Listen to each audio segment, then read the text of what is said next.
Good afternoon, ladies and gentlemen. Welcome to the April 2nd, 2013 business meeting of the Washington County Board of Education.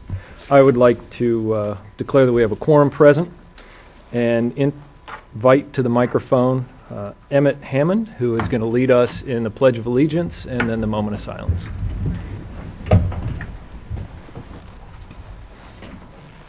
I pledge allegiance to the flag of the United States of America and to the republic for which it stands, one nation, under God, indivisible, with liberty and justice for all.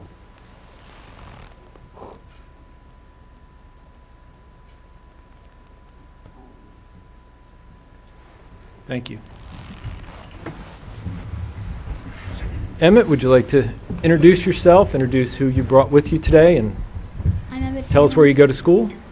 I'm Emmett Hammond. This is my mother, Julie Hammond, my sister, Dana Hammond, and my brother, Kyle Hammond, and I go to Clear Spring Elementary School. Good for you. And what do you like to do when you're not reading and studying hard? Relax. Relax. How do you relax? What do you do to relax? Go outside and play, or we have a farm, and just nice to be back there in the woods. Yeah. With a farm, you have time to relax sometimes? Yeah. That's hard to believe. Well, welcome, and thank you to the family for bringing him here to start our meeting. We appreciate it. I'd be remiss if I didn't mention that Emmett's mom also works for the school system. Thank you for your service to the children of this really great school system. Thank you. Is there a motion to approve the agenda? Thank you, Mr. Ridenhour. Is there a second? Second. Thank you, Mrs. Fisher. Is there any discussion? Seeing none, all those in favor of the agenda? Are there any opposed? The motion passes 7-0 and the student member concurs. The approval of the minutes? Mr. President, there were several sets of minutes in our board packet. Closed session from Tuesday, March the 19th, 2013, a business meeting on the same date, and then a work session that was conducted on Tuesday, March the 26th. I would move for approval of those minutes. Thank you, Mr. Bailey. Is there a second? Second. Thank you, Mrs. Brightman. Is there any discussion or amendments to the minutes? Seeing none, the question is on the minutes and their approval. All those in favor? Are there any opposed? The motion passes 7-0 and the student member concurs. Next is the superintendent's report. Thank you very much, President. I almost said President Ridenhour, but I could do a lot worse. President Hardings, I'm sorry. It gives me great pleasure today to bring before you the principal at Boonesboro High School, Ms. Peggy Pugh. We are recognizing Boonesboro High School today for earning a Maryland Blue Ribbon School status. It's important, I think, for our community to know that this program recognizes schools that exhibit sustained performance or improvement in student achievement in mathematics and reading as measured by the Maryland State Assessment School. Schools receiving this status automatically are nominated to become National Blue Ribbon Schools. We are very hopeful that Boonesboro High will win that award as well from the U.S. Department of Education. A couple of things that I would like to share about Boonesboro High School is that their HSA pass rate for students in the math assessments was 99.5%. 98% of all students taking those tests also passed the English test. Boonesboro High was recognized by U.S. News and World Report as one of the top schools, not only in Washington County, but in the state of Maryland for both overall achievement and subgroup performance in 2011. Boonesboro High School also has a tremendous record of accomplishment in our advanced placement class tests. There's 62% of their AP students 62% of their students take an AP exam, and those who do, 85% of those who took AP Physics or Government earned a 3 or higher on a 5-point scale. which speaks not only to the rigor of the class, but the competence of the students. They're not just taking the class to fill in time, they're taking the class to do exceedingly well when measured against other students in this nation. In addition to that, 59% of the students in the current senior class have taken the SAT, earning a combined average score of 1604. These students also participate in the Physics and Chemistry Olympics. They participate in poetry out loud competitions, world language honor societies, and they have an academic team and the We the People competition. Ms. Pugh, thank you for your leadership. I know you want to introduce your team. Board members, we have a presentation that we'd like to give them, but we would also like you to come forward and congratulate each of the faculty members and Ms. Pugh after she's brought her team to the front. Okay? Thank you for having us here today and for recognizing the hard work that the students and the staff have done. You don't get to that type of recognition without every single day working hard. And from our grade level to our honors to our advanced students, our teachers and our students work hard every day. So thank you for acknowledging that. If I could bring the Boonesboro High School team up all at once, and then I'll introduce them one by one. We're half the audience. If you just stand this way, and then I'll introduce you, and you can turn. Should have had them line up by birth date. They would think it's Professional Development Day. Let me start with Assistant Principal Garth Fazio. Mr. Fazio is instrumental in making sure the students are behaving. And then we have Brooke Josick. Brooke is an English teacher, and she works with the Poetry Out Loud and our Boonesboro Literary and Arts magazine. Next, you have Sally Poole. Sally is our Student Service Learning Coordinator. She makes sure that the students are not only engaged in their community, but they're seeking original opportunities to work with the community. Next, we have Sue Lowry. Sue is our Athletic Director. Sue has jumped in this year and really done a nice job keeping all of the activities coordinated and all of the coaches and parents and athletes happy. So thank you.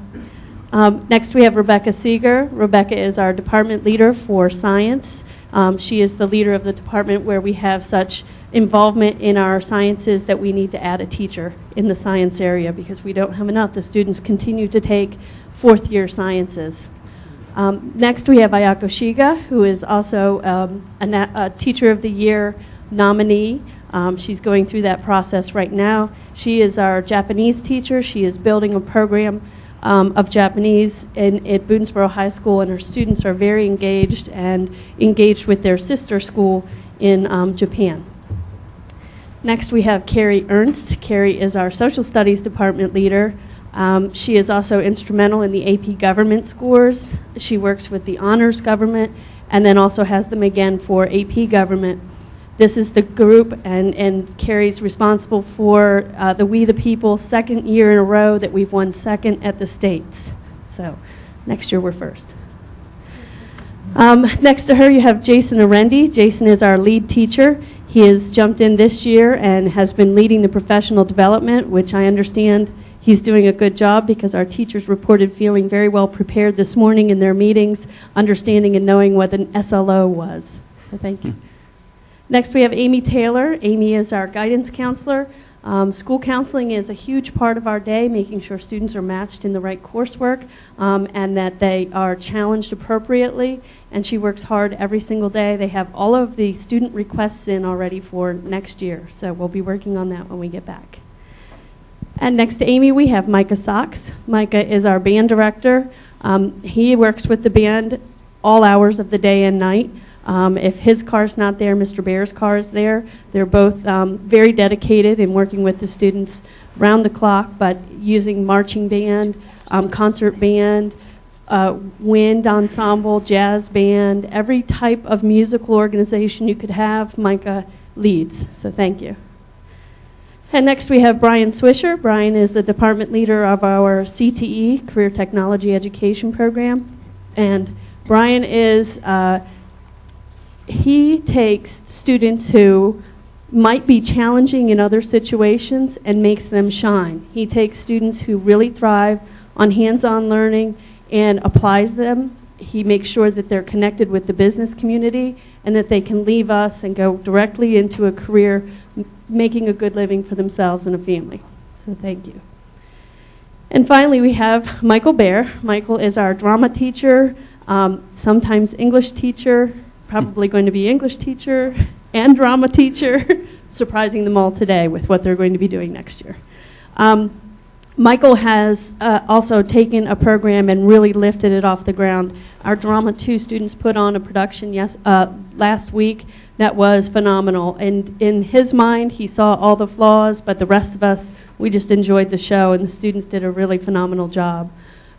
He also was the final editor of our 40-page National Blue Ribbon Schools application, so we thank him as well for the time. And this group is representative of a number of many other talented individuals back at Boonesboro High School who work every day. We wish they could all be here, but they're all learning more today in their professional development sessions. So thank you for having us. Thank you. If I could ask the board members to come forward, and then you'll present the plaque, and each of you, Boonesboro faculty and staff members, if you'd shake hands with the board members so they can express their congratulations.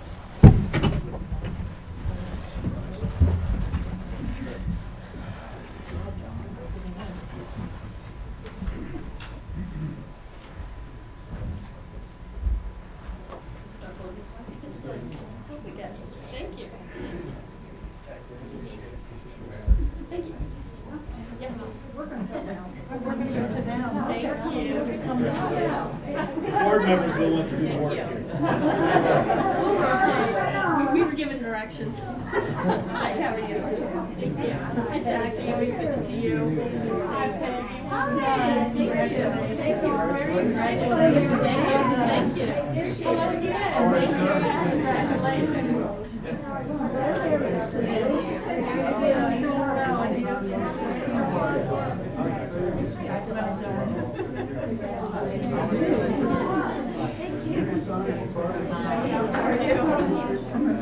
Good to see you. Absolutely. We try.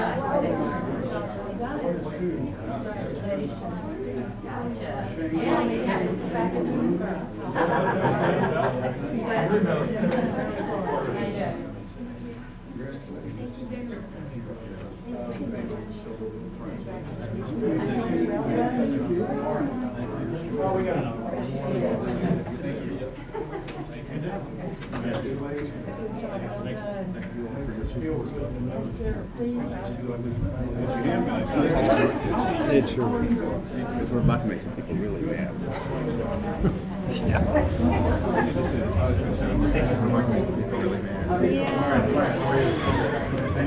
Good time to be out of the room, you think? We hang together, or We're all separately. gonna- That's right. And you know, a lot of them did hang Oh and yeah. die. Oh, absolutely. That was not just figuratively speaking.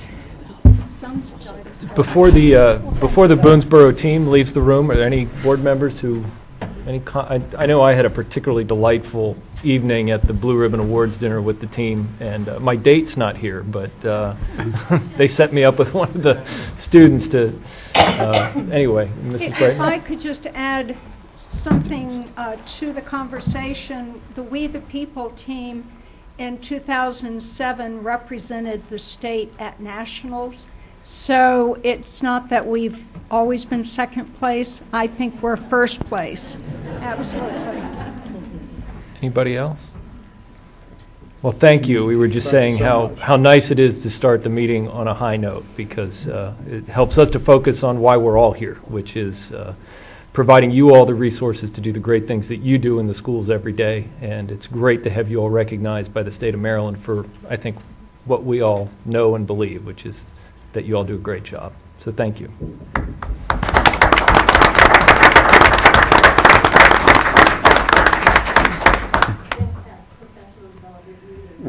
I'm sure they want to rush back to that. It's going to be a long meeting. You can stick around if you want. Have a great afternoon, all. Thank you very much for coming. Next on the agenda is public comment. We do not have anybody who's signed up to speak. Is there anybody here who'd like the chance to speak? Seeing none, we will move on to old business. No old business. We'll move on to new business. First item on the agenda under new business is the first reading of policy JFCA, the student dress code. Dr. Marco, Ms. Crable.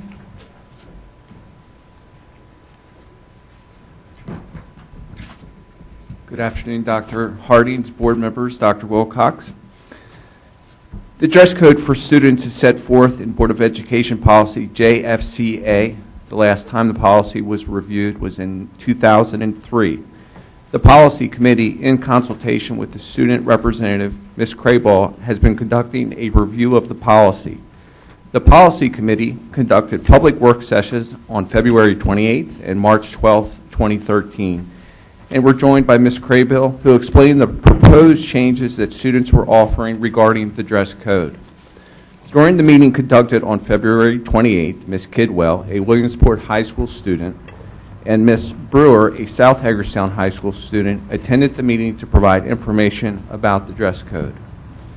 Ms. Crable will now explain the process she followed to secure comments from students with regard to the dress code, and she will review the changes that are being proposed. And just for clarity, Ms. Crable, would you prefer that we hold all the questions until the end, or would you like to have us ask questions as they come up? Whatever's most comfortable for you. I think it's going to be easier to ask questions as they come up that way, because some of the topics are very different. So I think it's going to be easier to do it question by question. If that's okay with my colleagues. I don't like being down here. It's scary. Thank you. Typically, don't we do comments after a motion and a second, Mr. President? We typically do, and if that's the will of the board to go that way, but I know in the policy committee we spent a lot of time talking about each of the individuals. If the board is not comfortable with that process, certainly we can be guided by all of your will. We can hold all the questions till the end. My preference is to hold the questions until the comment section, because I am going to make a motion to amend. Okay. I think I'd like to get that out of the way before we move forward to the specifics. My only response to that was to be sure that we have time to ask questions, not knowing what your amendment may be. We Yes. would have time to discuss There will be prior to time. your... Well, how about we'll have her give her presentation. We'll take a motion, if there is one, and a second to approve the policy, and then we'll have that extended discussion. And then if you want to make your motion during that discussion period, we'll go from there. Everybody? Works. Amanda? Ms. Crable? Okay. So a lot of this Dr. Marco already discussed, but the dress code was revised. I took it to the WCASC meeting on November 14th, and I sat down with all the high school students and we revised it, and then I took those revisions and I sat down with all of the middle school students at the meeting, and they liked what the high schoolers had done and had a couple extra suggestions that we went through. After that, I wrote them into a more formal document, and then we took it to the policy committee in February, and they asked me to fix some more things, and I did. And we had a very good discussion about that. And then we took it back in March, and we revised a couple other things, mostly language style things. And then here we are. The real goal of revising the dress code was to make sure that there weren't any ambiguities and to modernize it. As fashions change, different things need to be addressed.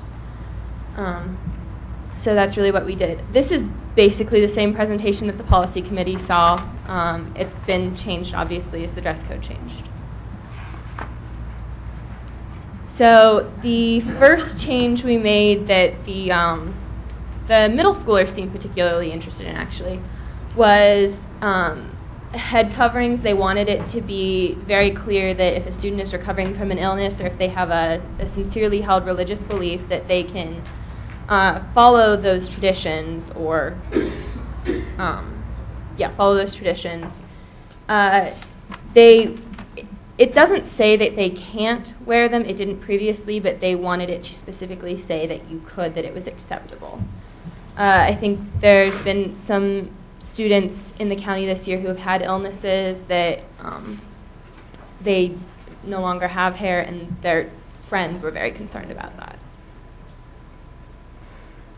I got all my friends to pose for me, so this is just an example of what that might look like. The next thing that we revised was the headbands. Headbands that are folded, bandanas folded as headbands that are less than 2 inches in width and worn as headbands are allowed. They have to be used to hold hair in place. There was some discussion about this in the policy committee, but I feel like we revised it so that it was more acceptable and there wasn't as much of a safety concern with it. And that's what that would look like. A lot of times these are worn if you're going to go to a sports practice right after school or for a pep rally or things like that. But they're common every day too, just as a fashion choice. So sleeveless tops, or tops in general. What we really changed here is it was a very ambiguous statement before. We clearly defined what was acceptable. I said when I first took it to the policy committee, should be no more than 3, or had to be at least 3 inches, had to cover these areas. The board asked, or the committee asked me to define it even more, and I did so. So now it very clearly states where a top must cover as a minimum. And this applies to both boys and girls, not just ladies. There was also some discussion about that in the policy committee, but it's my opinion and the opinion of most of the students that if a male student or a female student can wear something or not wear something, then the other gender should be able to also.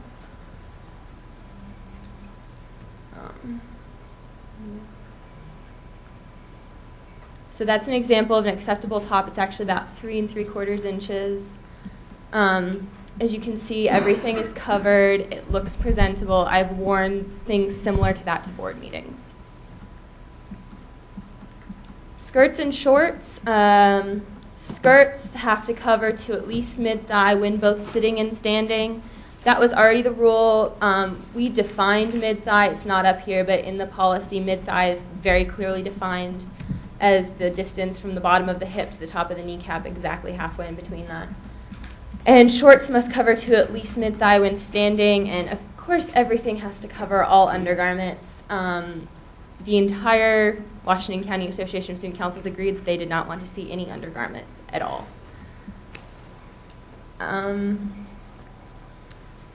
That is an example of an acceptable short. It's actually a little bit longer than mid-thigh. Shorts, again, are when standing. Dresses have to be both when standing and sitting. This is because if you have a looser skirt dress, it'll poof out when you're sitting, and it'll get shorter when you stand up.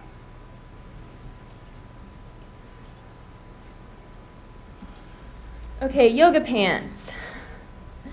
Yoga pants, students have been wearing them for a long time. They're sort of one of those things that sometimes you can wear them, sometimes some schools will say you can't, and students wanted it very clearly defined that you can wear them. It's pretty common. They are modest when they're worn properly. We defined, I think to the policy committee's satisfaction, what they were and when they were acceptable. We also clearly defined the difference between leggings and yoga pants, and so we'll talk about leggings next. And those are yoga pants. It's not a very good picture, but you can see that they are form-fitting, but not so, like the phrase, like the wording says, they don't cling immodestly to the body. Leggings can only be worn in conjunction with another dress code appropriate outfit. You cannot just wear leggings without something. This is because leggings generally are a little see-through. They're very, very tight. They are almost like tights or pantyhose. They're usually a shinier material. The policy committee wanted clear definition of what that was, and I think we achieved that also. Students pretty well agreed that they needed to be worn with a dress code appropriate outfit. They understood that. They understand it's a modesty issue. It's a we don't want to see undergarments issue. So this is one of my friends wearing a sweater dress, and then she has leggings on underneath. The dress would be dress code appropriate without the leggings, so it's a style choice. Lighter form-fitting jackets. It is often very, very cold in classrooms. It's hard to control the temperature in classrooms, and I think it's reasonable to ask that students can wear light or form-fitting jackets. I'm not talking big, heavy winter coats with down in them, just light windbreaker type jackets. It just helps to, when students are really, really cold or really hot, they don't focus as well. And it sort of disrupts the class because students will be complaining, and that's just a step towards helping that. So it's just something that's a light windbreaker, no more bulk than a hoodie or a sweater would have. And that's all she wrote. Thank you, Ms. Crable. Is there a motion to approve the policy as recommended by the Policy Committee? Mr. President, I move for acceptance of the first reading of policy JFCA, the student dress code. Thank you, Mrs. Fisher. Is there a second?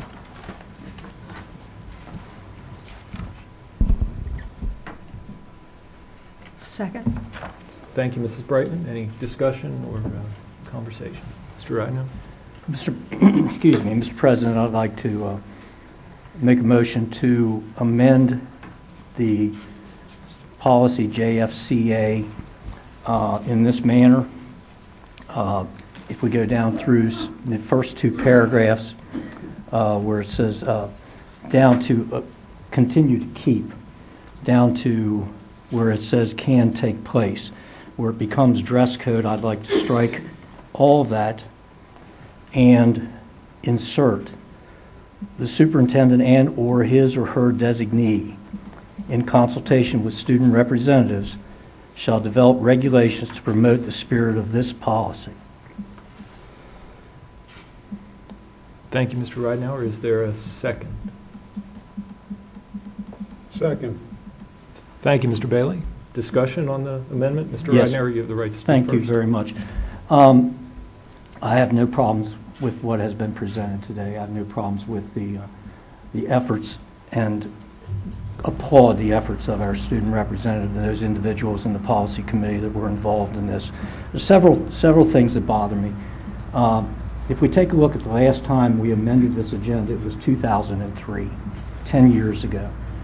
And that speaks very clearly to me that it is difficult to change policy, and particularly a policy that doesn't seem to be, in some instances, that important, yet to the students and those individuals that are most impacted by it, it is important.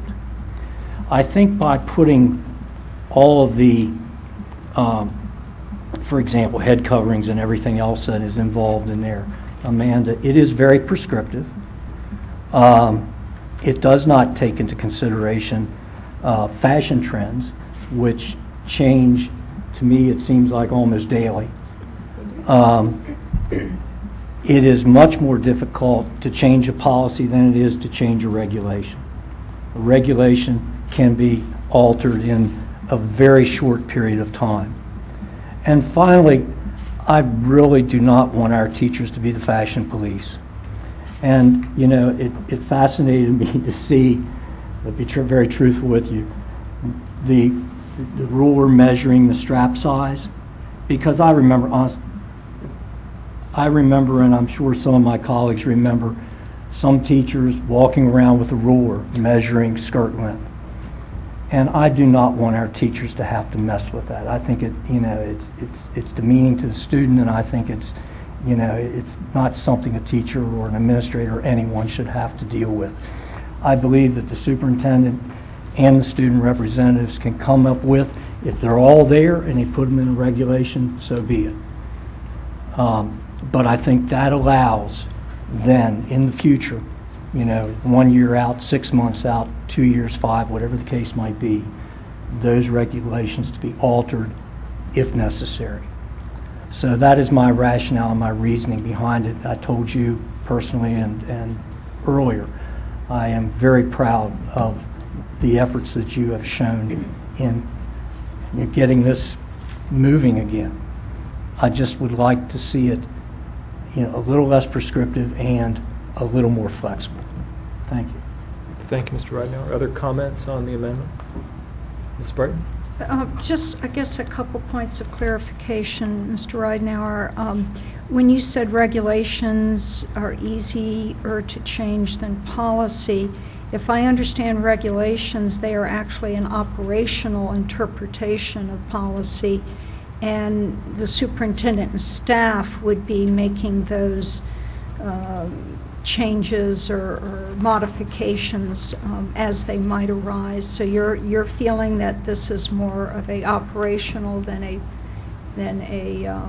policy level? Personally, I do, yes. Now, whether or not that's accurate, I think that's up for... That's what we're here to seven discuss. Exactly. That's what I'm just clarifying. But yes, no, I do. Mrs. Brighton, excuse me. You're fine. The amendment was worded to include other individuals or stakeholders with staff. That's usually not something we do with regulations. So, I mean, would you include principals or student reps, or who would we limit it to? In consultation, I think it is going to impact, it will impact staff and it will impact teachers. It is more definitely going to impact students because it is, the policy says student dress code. It is what they are going to be required to wear on a daily basis. So it impacts them maybe more directly and more forcefully than anyone else. It would impact staff to very much like a police force they have to enforce it. Mm-hmm. But as far as the impact on individuals, that is on the students. So that is why I included that group specifically. It still falls to the superintendent and his or her designee to come up with these regulations. But the consultation would be with that particular group. Thank you. Are there any other questions or comments about the amendment? Yes, Mrs. Harshman? Well, I was on the policy committee, and I had a very strong opinion about wearing pajama bottoms to school. I truly believe that pajamas are for at home, and I think that it sets a very kind of lackadaisical outlook on school when you come in your pajamas. Now, if you're doing online, that's fine. But if you're walking out the door and coming to a public building, I think you should be dressed for the day, not for night. And it was not included in this, and I am vehemently opposed to not including it. Thank you, Mrs. Harshman. Are there other comments, or Mrs. Fisher? I just have another question for Yes, Mr. ma'am. Ridenhour. The very last section of this policy is entitled Consequences for Violation of the Dress Code. Would you include that in the regulations, or would that be a part of the policy? Personally, I think it would have to be with the regulation. That's just, again, Don speaking. That's fine. Mrs. Fisher, that's my opinion. I mean, that would be up to the will of the board. And Mrs. Harshman, in regards, because this is my motion, again, that would be part of the regulation. Would not be part of the policy as it is, as I'm suggesting with my amendment. Mrs. Fisher, anything else? No, I was just wondering for clarification, so if the policy committee has to back and reorganize this in Correct. some way, we'd know where to put that. No objection either way, personally. Are there other comments regarding the amendment? I'll just say I think the amendment makes a lot of sense. I have strong feelings about the dress code too, but I'm not the one who has to enforce it, and we have policy on student discipline that also has regulations that are attached to it that the superintendent has to write, that the teachers and members of our schools have to enforce. I think this is the same type of approach, and I think the student government and the policy committee have given a pretty clear direction to the superintendent if this were to go in a regulation, where the students are, and certainly where the policy committee is. And of course, the board does, the policy committee gets a chance to look at regulations. We don't approve them, but we get a chance, and the board has mechanisms to say to the superintendent, I know you wrote this regulation based on our policy, but we don't think it reflects the policy that we wrote, and we can ask him to rewrite it. So I think there is that safety or that check valve in the process that Mr. Ridenhour's proposed. So I intend to support the amendment. Are there any other comments? Hearing none, the question is on Mr. Ridenhour's amendment to the motion to approve the policy. All those in favor of the amendment? Are there any opposed? I'm sorry, I didn't see if you raised your hand, Ms. Crable. Okay. So the amendment passes 7-0, and the student member concurs. Now we return to the question of the amended policy itself. Is there any further discussion on the amended policy? I have a question that I would like to ask with regard to consequences of violation of the code. Under first offense, I'm noticing that there's no mention of notification of parents or guardians. Was that intentional, or is that perhaps something that we need to address? We did not, the students did not think that there was anything wrong with the consequences of violation of the dress code, so they did not even look at editing it at all, or revising it at all. So the students said that there was no concern there. And I think that's a good example of something that the superintendent could put in a regulation if he has the flexibility without having to go through the process of creating a policy. Excuse me, most administrators do make a parent contact when there is, as you know, Mrs. Williams, when there is a dress I code. can vouch for that personally. Mr. Bailey? A little historical perspective.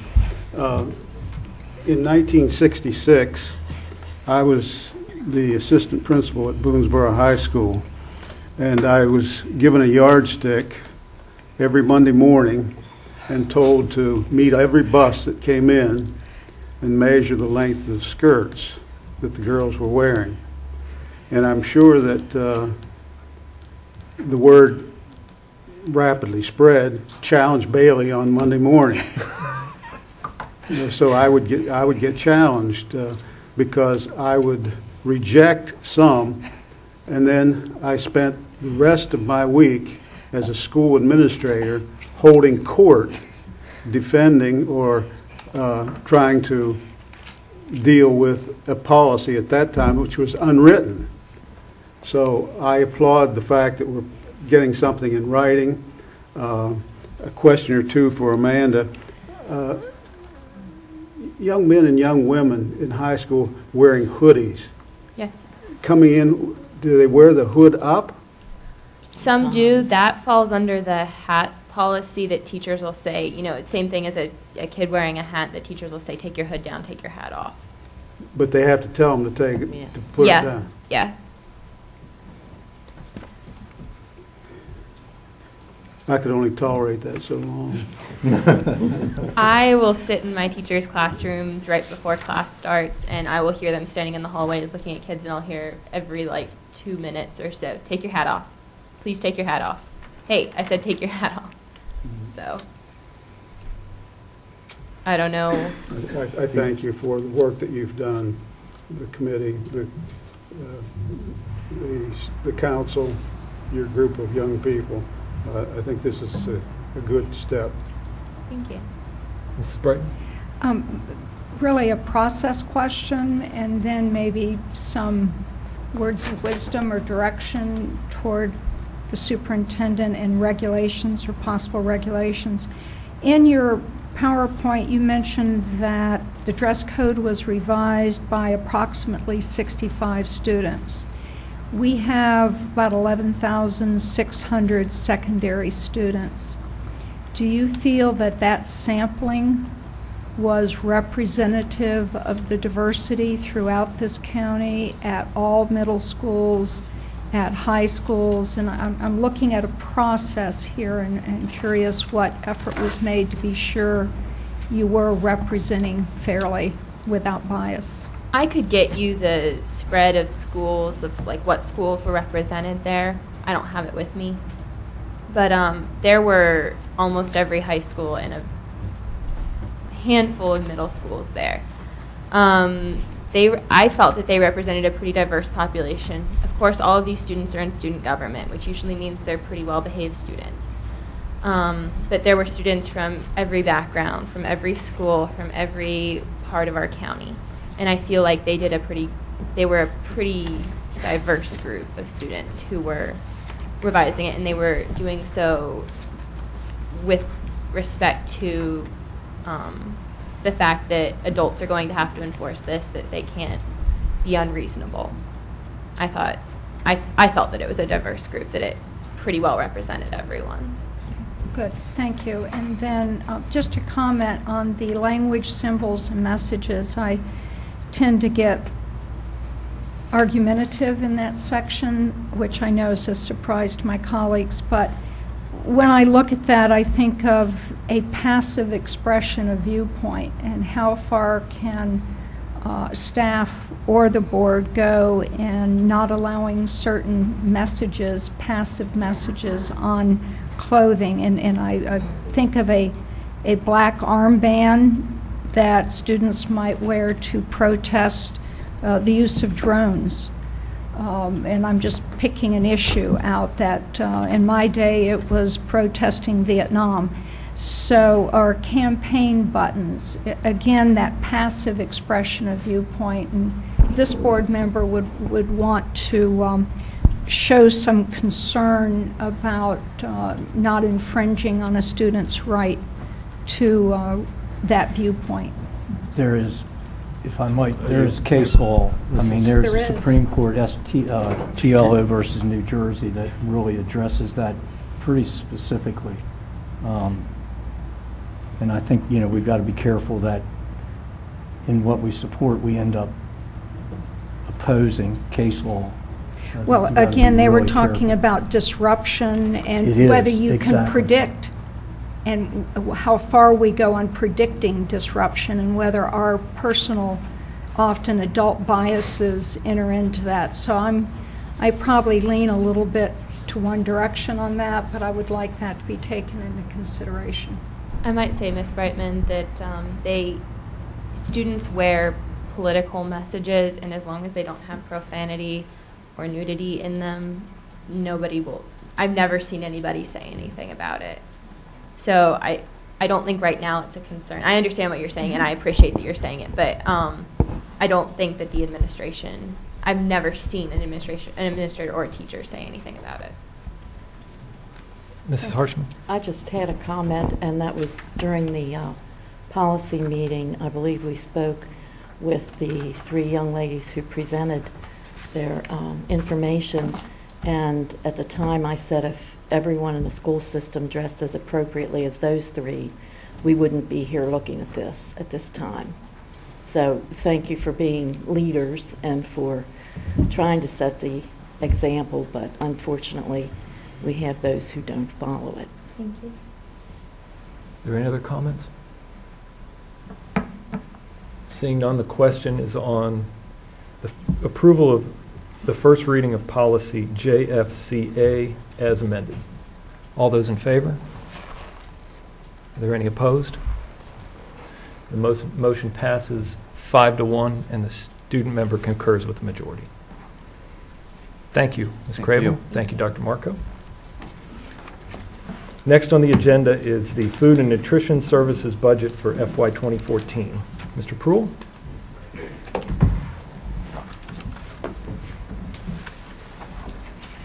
Good afternoon, President Hardy, members of the board. Dr. Wilcox, here today to present the FY14 Food Nutrition Service budget. Mr. Prue and his staff have worked extremely hard to try to maintain costs. We do have some escalating costs in the area of food nutrition service budget, and Mr. Prue will go through that carefully. We will be requesting a slight increase in both breakfast and lunch program, and Mr. Prue will present a balanced budget. Mr. Prue? Good afternoon. Thank you for your time. So we'll give you a quick rundown of some of the numbers that drive the 2014 budget. Beginning with breakfast participation, what we're anticipating is essentially a flat participation based on farm rates, current participation rates, and projected enrollment statuses for the coming year. projecting 7,622 breakfasts for the coming school year, which is approximately 1.3 million breakfasts over the course of the year. Likewise, with lunch participation, we are looking through some consistency programs that we are working with the local chef, to pull back some of the participation that we've lost over the last 6 to 9 months as we've rolled through some of our new meal pattern and changed out some of our products, going to more whole grains, more fruits and vegetables of the fresh nature, which have provided some challenges for us and some decreases in meal sales. But we're looking at approximately 12,100 lunches per day, or about 2.2 million for the coming year. You'll note the current meal prices, not only for Washington County, but also our colleagues to the east and west, as well as the average for the state of Maryland. We're well below the state average, and I will share with you that we are the third lowest lunch prices in the state of Maryland. And with the proposed increase, I think will remain that way. Looking at our expected revenue sources, you'll note both in the red and the blue are federal sources, reimbursements coming from Washington. In blue is lunch reimbursements, and red is our breakfast reimbursements, are the lion's share of our funding at 59% of our budget, with a very small share coming from the state of Maryland, and the remaining part of the funds coming more local. And on expenditures, the largest single expenses you could guess is our food, expecting that approximately 43% of our revenues will go back out the door to purchase our foods for the year, and then combined for salaries, benefits, and wages at 49% of the two largest costs for us to manage over the course of a given year. What you have at this point in front of you is the proposed prices for the coming year. You'll note the 2013 prices and the increase of 10 cents for all categories. This is the for breakfast, lunch, for elementary, secondary, and for staff. Noting that, of course, free meals remain the same, and we are at the maximum allowable rate for the reduced price at lunch at 40 cents. And you'll note our increase last year was 5 cents.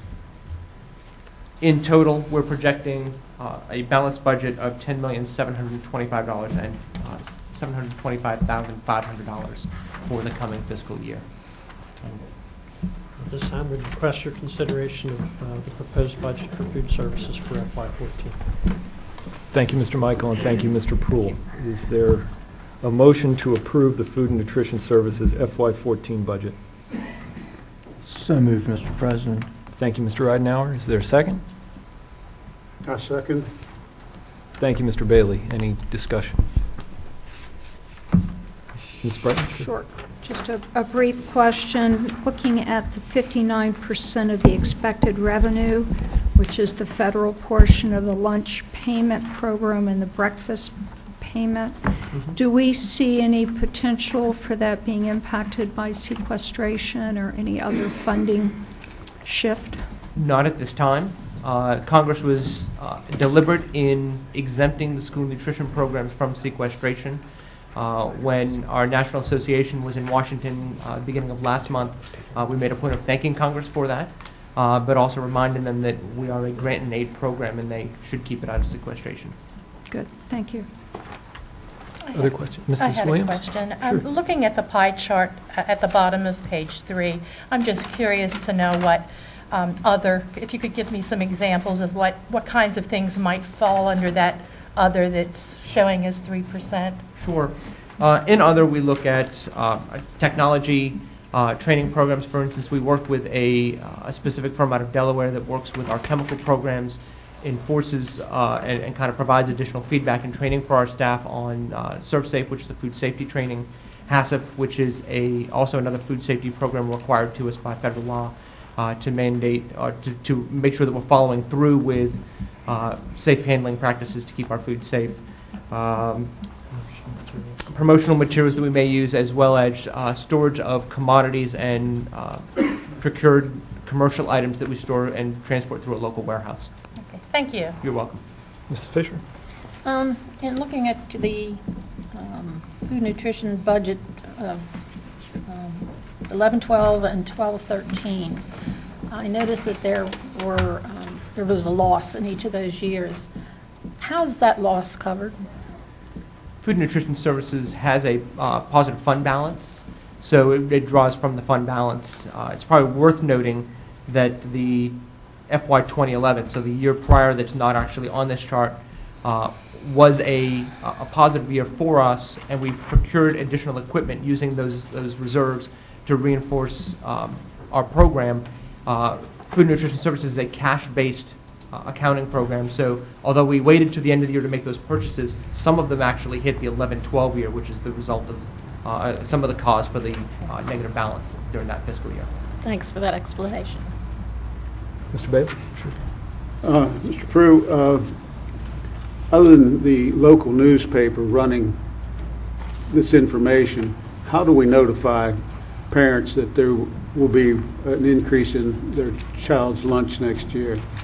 One of the most specific and deliberate items we do is Food and Nutrition has a summer mailer that goes home usually around the first week of August, which also includes the free and reduced meal application for the coming year. We draw down addresses of all students in the system, and then that newsletter is mailed home to every family, so they should have it before the start of the school year. I wasn't aware of that. The other, I just hope I have my sample right, but if you had 3 children in secondary school, which I don't think is terribly unusual, on a given day, that would be $3.35 per day for breakfast and lunch. For a week, to feed those children would be over $50.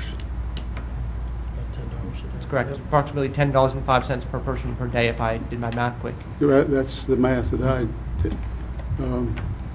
Do those, I know there's a scale for free and reduced meals, but is there any relief for someone that has to put out $50 a week for lunch and breakfast? Unfortunately, there's not. The free and reduced meal scale, of course, is based on a percentage of the poverty rate by household. So, for instance, the paid status starts at 185.01% of the federal poverty rate for our household size. But a number of our families do struggle with providing that funding for their children every day for lunch. And during the economic downturn, I'm sure that's probably part of the answer as to why you had a drop-off in some of the meals that you were serving. I think that's accurate. Are there any other questions or comments? Seeing none, the question is on Mr. Ridenhour's motion to approve the Food and Nutrition Services FY 2014 budget. All those in favor? Are there any opposed? The motion carries 7-0, and the student member concurs. Thank you. Thank you. Next item on the agenda is purchase agreement for 10435 Downsville Pike. As you recall, on February 19th, the board entered into a purchase agreement to purchase that property that included a 45-day study period. That 45-day study period expires this weekend. The board has a number of options. It can extend the study period for another 30 days at a cost of $50,000. It can outright go to settlement based on what we know right now, or we can abandon the contract. Just a few comments about how we got here. This process really started in April of 2011 when the mayor and council, accompanied by Greater Hagerstown, approached the Board of Ed about using our central office needs as a model to bring a large corporate client downtown. The Board of Ed would be a template. The board committed staff time to that effort, to that study, and expressly endorsed the city's working with the Greater Hagerstown Committee. In October of that same year, the board asked the staff to begin including a listing of deferred maintenance on the central office facility as part of our annual maintenance report that comes to the board and is approved by the board. In May of 2012, at an educational facilities master plan work session, while we did not put the central office component into the educational facilities master plan, we did have a rather extended discussion about the needs of this facility. On the day when we approved that educational facilities master plan, we passed a motion which directed the superintendent to do a study for options for the long-term sustainability of a facility to house the central office. And we provided him a number of options that we directed him to look at. We again approved the comprehensive maintenance plan in October of 2012, which again included a discussion of the central office needs and the deferred maintenance. And the superintendent reported the results of his study to us on December 11, 2011. We had a work session on January 29th at which the board eliminated the renovation of this facility from the options that we would consider. Several members expressed preference for the Allegheny Energy property, and we also expressed an invitation to all interested parties who might have something to offer the board to please bring them forward. We had a work session with the mayor and city council of Hagerstown on February 19th, where we discussed the central office facility. And on February 19th, we also entered into the purchase agreement that I described earlier. On March 26th, the superintendent brought back the results of his due diligence study period. That was in a work session last Tuesday, where he told us what he believed and what our staff believed would be required to do the renovations that would be necessary for us to take possession and move into the Allegheny Energy property. As I said previously, our option needs to either be extended, we need to exercise the option to purchase the property, or we need to abandon. So I intend to ask for 3 motions so that all board members can go on record and we can consider all 3 of those options. First, I'll ask for a motion to extend our option by 30 days at a cost of $50,000. If that motion doesn't pass, I'll ask if there's a motion to go ahead and purchase the property. If that motion doesn't pass, then we'll have no option but to abandon the contract that we signed with the owners of the property. So with all of that as background, I will ask, is there a motion to exercise the option that's in the contract to extend the study period by 30 days at a cost of $50,000?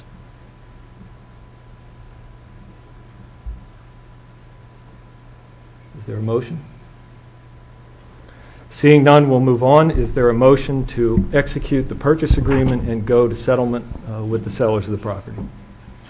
Mr. President, I'd like to move that the board move forward with the purchase agreement on the property located at 10435 Downsville Pike. Thank you, Mr. Ridenauer. Is there a second? Second. Thank you, Mrs. Brightman.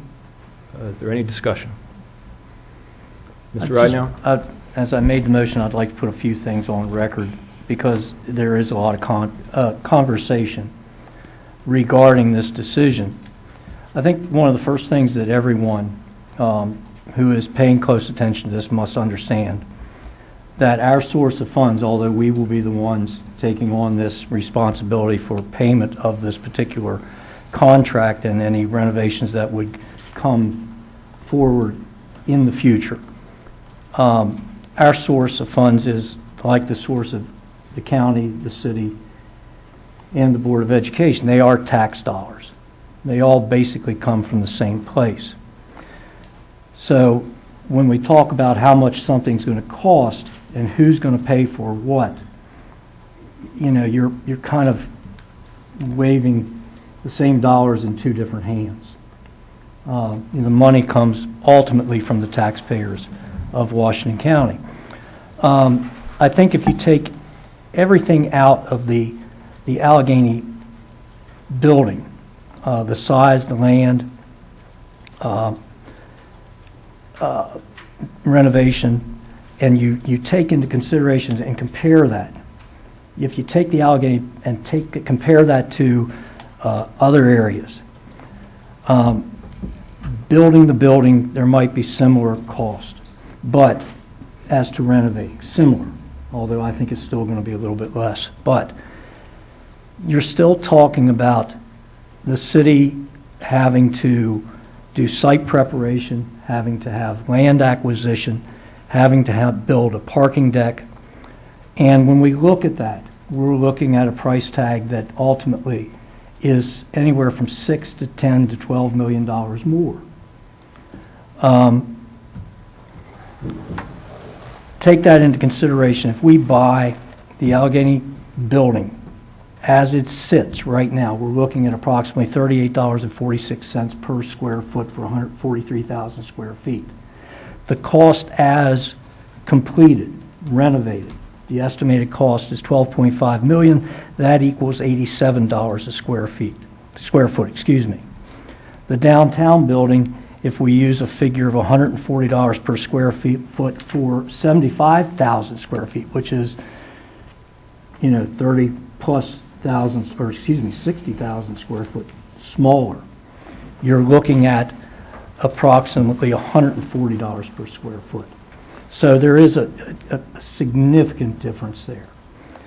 And I also think you got to remember too that the 44 acres, if we take out the 15 that the building is located on with the parking and everything else, still leaves us 30 acres for future use. There is value added in that. You can take the land, the excess land, and assign a value to that excess land of, say, $100,000 an acre. If you subtract that from the cost of renovating, the cost of purchase, you're bringing down the cost per square foot significantly. The other flexibility that we have is that building will allow us to possibly, we've had numerous suggestions on what we could do with that building. We could move programs there.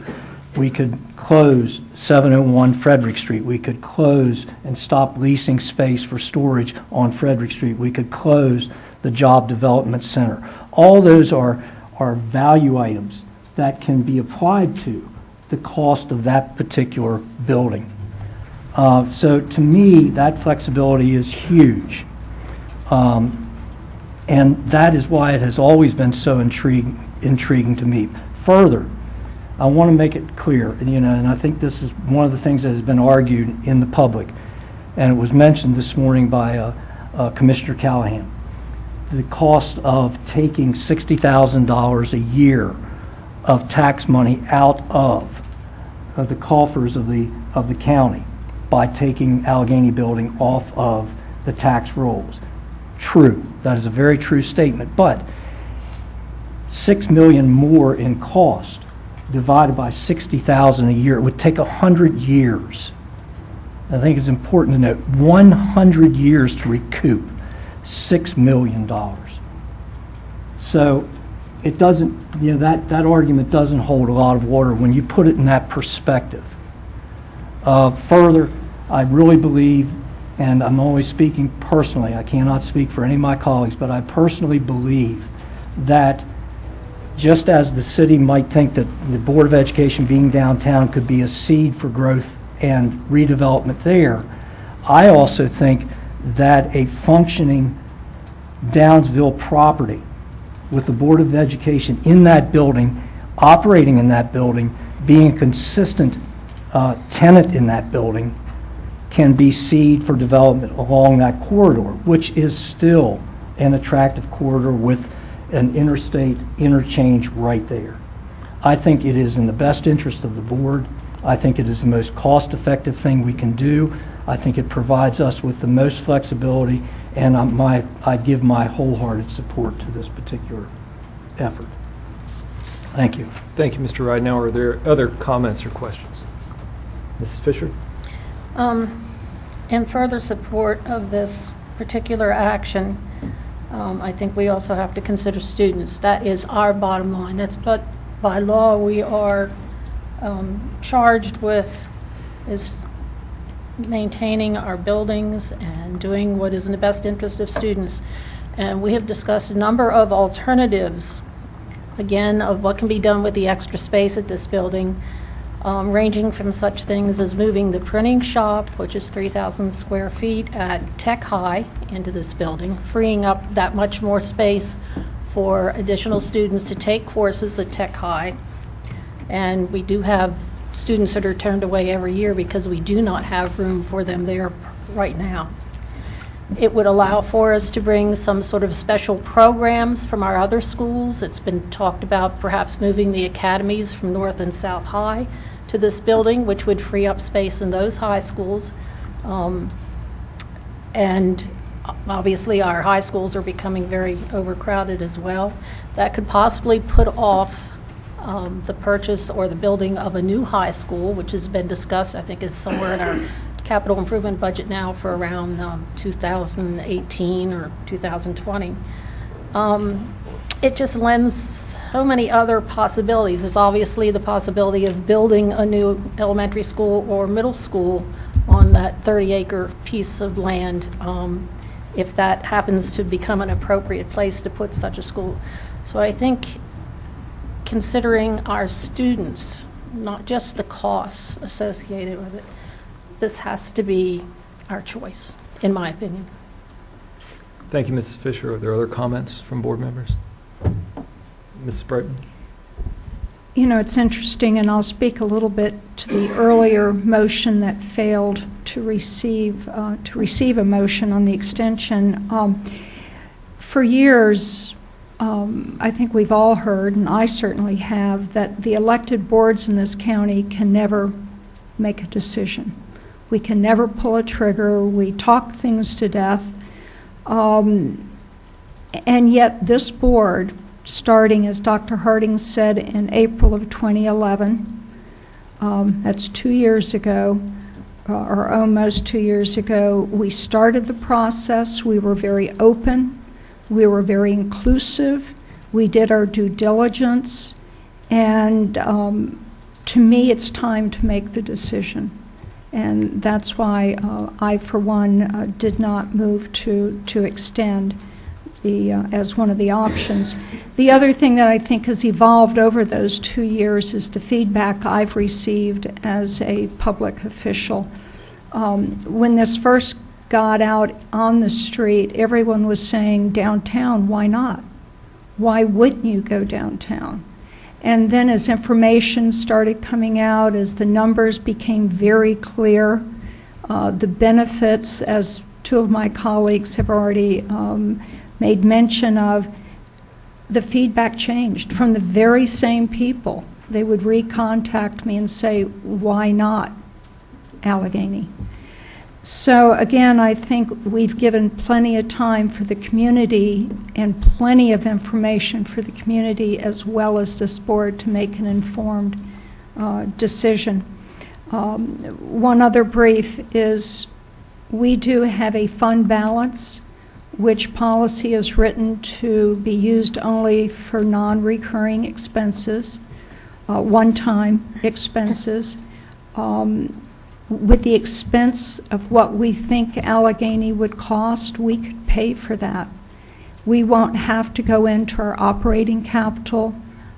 We can actually use that for so many needs with Common Core curriculum and the new assessments, and we're just getting hit with expenses in the operating side of our budget. And so to me, as my position and role as being careful of the fiduciary responsibility of this board, I feel more comfortable with spending the fund balance, or at least a portion of it, and we will not be spending all of it.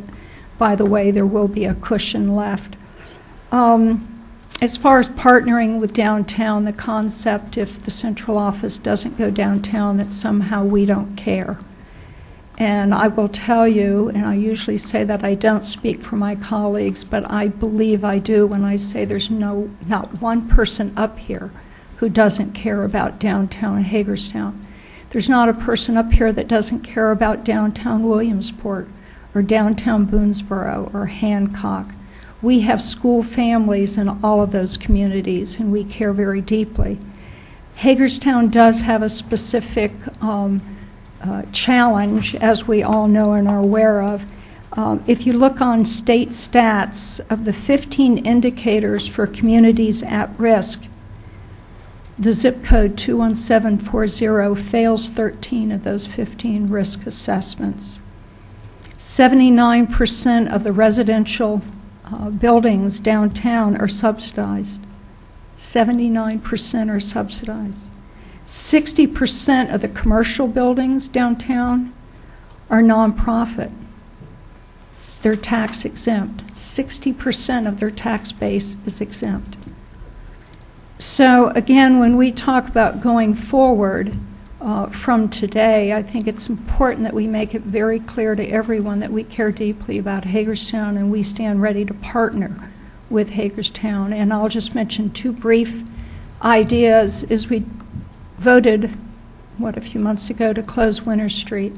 What a great opportunity for a job training, for a Wi-Fi center, for pre-K. What a great opportunity to partner with different community entities in that school and make it serve and help it serve the community. The Massey Building. What a great opportunity to bring the trades in there and have that a historical restoration project for our students to learn how to do historical restoration. And we all pride ourselves in the facades of downtown Hagerstown. So those are just two very brief ways that we could look at showing our interest and concern with Hagerstown, but I will be supporting the relocation to Allegheny. Thank you, Mrs. Brightman. Other board members? Mr. Bailey? I thank my colleagues for being so eloquent in their explanations. I think they've given a great deal of information. I'm a resident of the city of Hagerstown and have been for approximately 20 years. A lot of other years outside of the city limits, but nevertheless a Washington Countyan. The board does have a footprint down in the downtown Hagerstown. The board has a school, the Barbara Ingram School for the Arts, located there. We rent space from the Bridge of Life Church across the street to provide cafeteria facilities and some office space. We partner with the University of Maryland Systems and pay them rent for classrooms across the street at their facility. So, I think it would be fair to say that the Board of Education has not abandoned downtown Hagerstown, but have a substantial footprint and investment in the community. And I thank my colleagues for their comments. Thank you, Mr. Bailey. Are there other comments? Mrs. Harshman? I would just like to also agree with my colleagues. I do think that we have invested much time in making this decision, and I also think that we have given two of our staff members hours to meet with people interested in offering us something downtown.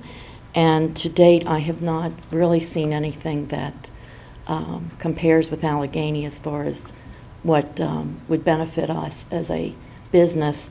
I do hope that what the city and the other businesses who are dealing with the city have learned from our example is that there are many possibilities for downtown. It just has to be the right business, and you have to be willing to get information to them in a timely fashion. I think 2 years should have been a kind of a signal to start getting some things together, and yet to date we have not seen anything specific. So I too will vote for Allegheny. Thank you, Mrs. Harshman. Mrs. Williams? Thank you. I have nothing further to add. I am in total agreement with everything that has been said, so as Mr. Bailey said eloquently by my colleagues. And that said, I'd like to call the question. Thank you, Mrs. Williams. If I could make a couple of comments of my own before we vote, is that? That's fine. Okay. I'll try not to repeat anything that my colleagues have said. I agree with much of it. I'd like to add a finer point to just a couple of things. It's been said a few times that we don't have taxing authority, but we're very conscious of taxpayer dollars. And while I think that's true, What I mean when I say we don't have taxing authority is we don't have the tools in our tool chest that a taxing body does. Meaning, we can't raise or lower taxes, which is obvious. Number two, we can't issue bonds, although there are some school systems across the state that are sort of testing whether that's true. But basically, we don't issue bonds the way a city, a municipality, or a county can. We can't borrow money. We are required by law to have a balanced budget. So, and furthermore, because we don't have control of those funds, I would argue we really don't have control of our CIP, of our capital improvement budget. Now, we decide which projects we would like to seek funding for. And the state will either approve the funding, and the county will either approve the funding or they won't. But our capital funds are project specific. So we don't have the flexibility that a municipality or a county have to say, you know what, we've got a higher priority now than we thought we did last year. We're going to push that project down the road so that we can invest in the central office project. We don't have that flexibility because the funds really aren't ours to decide. It's ours to decide what projects to request funding for. But once the funds come, they're connected to that project. And that's a consequence of us not having taxing authority. Second, and connected with that, is given that we don't have that authority and we don't have those tools, there are only three places we can get the money to do something like this. One is our fund balance. The other is from operating funds. And the third is from someplace else. That someplace else could be any place else. But we don't have control over that someplace else. So when I say we don't have taxing authority, that's really what I mean. I mean, we don't have the tools that many other government agencies have to adjust their capital budgets and to decide to borrow money because they've got a project that's a priority. I would add a couple of other things. There have been a number of people who have said over the last month that going to Allegheny Energy is a done deal. And I will not speak for any of my colleagues, but certainly for me, it's never been a done deal.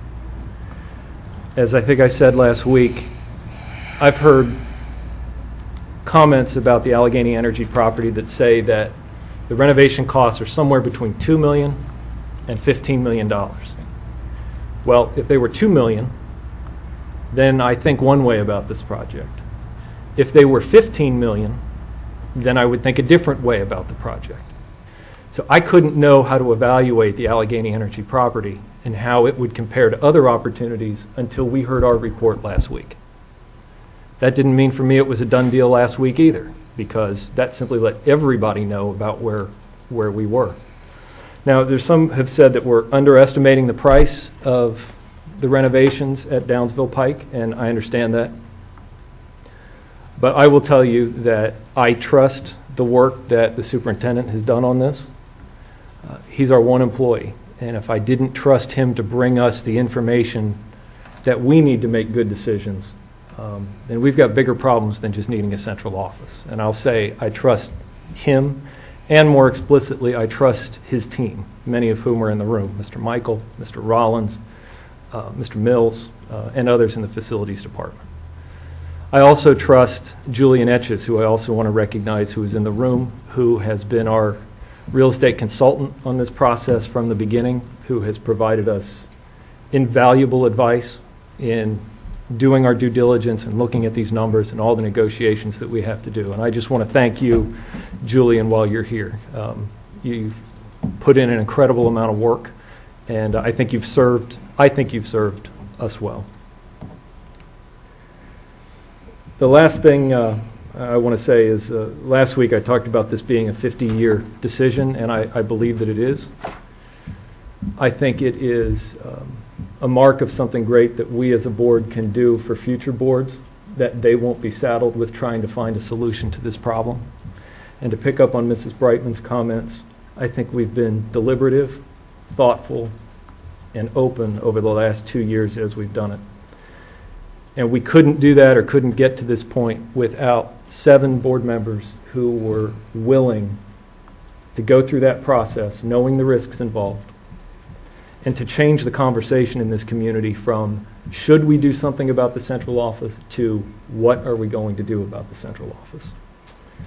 And finally, to downtown, I share Mrs. Brightman's comments. We care about certainly all of our communities. And as Mr. Bailey said, we are invested in downtown. And I would say that just because this may not be the right project for us downtown, doesn't mean that we don't want to be partners on other opportunities that there might be downtown. Because I believe, as many have said to us, that the county doesn't thrive if downtown doesn't thrive. And I want to be a part of that solution. I'm just not prepared to do it on this particular project. So if there are no other comments, the question is on Mr. Ridenour's motion to execute the purchase agreement for 10435 Downsville Pike. All those in favor? Are there any opposed? The motion carries 7-0, and the student member concurs. Thank you, everybody. Next item on the agenda is the interior renovations to the lower level at Western Heights Middle School. Mrs. Freeman?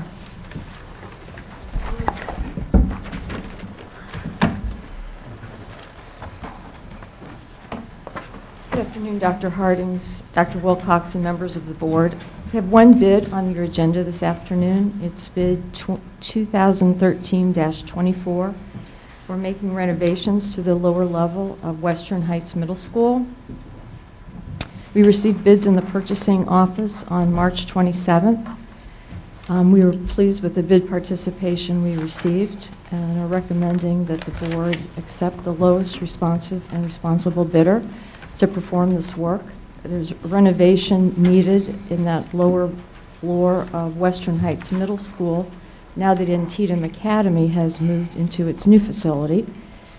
This project would provide for selective demolition and renovation of about 10,000 square feet of interior space there, and provide a room for the virtual high school program, which I know is one of our initiatives here that we're trying to get underway shortly. The parent lowest recommended bidder is Callis Contractors of Hagerstown, and the total bid is $597,000. Any questions for Rob or I today?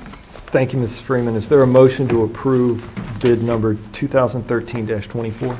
Mr. President, I move to award the bid for interior renovations to the lower level of Western Heights Middle School, bid 2013-24, to Callis Contractors, Inc. Thank you, Mrs. Brighton. Is there a second?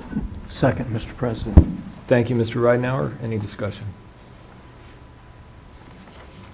Seeing none, the question's on Mrs. Brightman's motion to approve the contract. All those in favor? Are there any opposed? The motion carries 7-0, and the student member concurs. Thank you. Thank you. Next is consideration of the AP Statistics textbook adoption. Say that 10 times fast. Ms. Reed and Mr. Akers. Good afternoon, President Hardings, members of the board, Dr. Wilcox. As you said, we are here to request your approval of the adoption of an AP Statistics textbook entitled The Practices of Statistics, AP 4th edition. This is the newest edition of our current textbook. Our current textbook is the second edition, which is a 2003 copyright. Ms. Reed is going to share with you the process and rationale for selection of this text. Good afternoon. The process began last fall when we formed a committee comprised of AP Statistics teachers, myself, and our high school lead teacher for mathematics.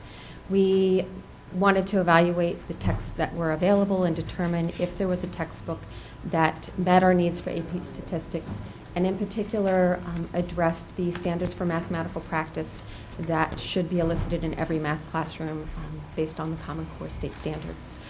So we reviewed 4 textbooks that were available for AP Statistics, and we had created a rubric for that evaluation and also looked at the curriculum in alignment with the curriculum. There was one textbook that outshone the others just in our preliminary evaluation, and that was the Practice of Statistics 4th edition for AP.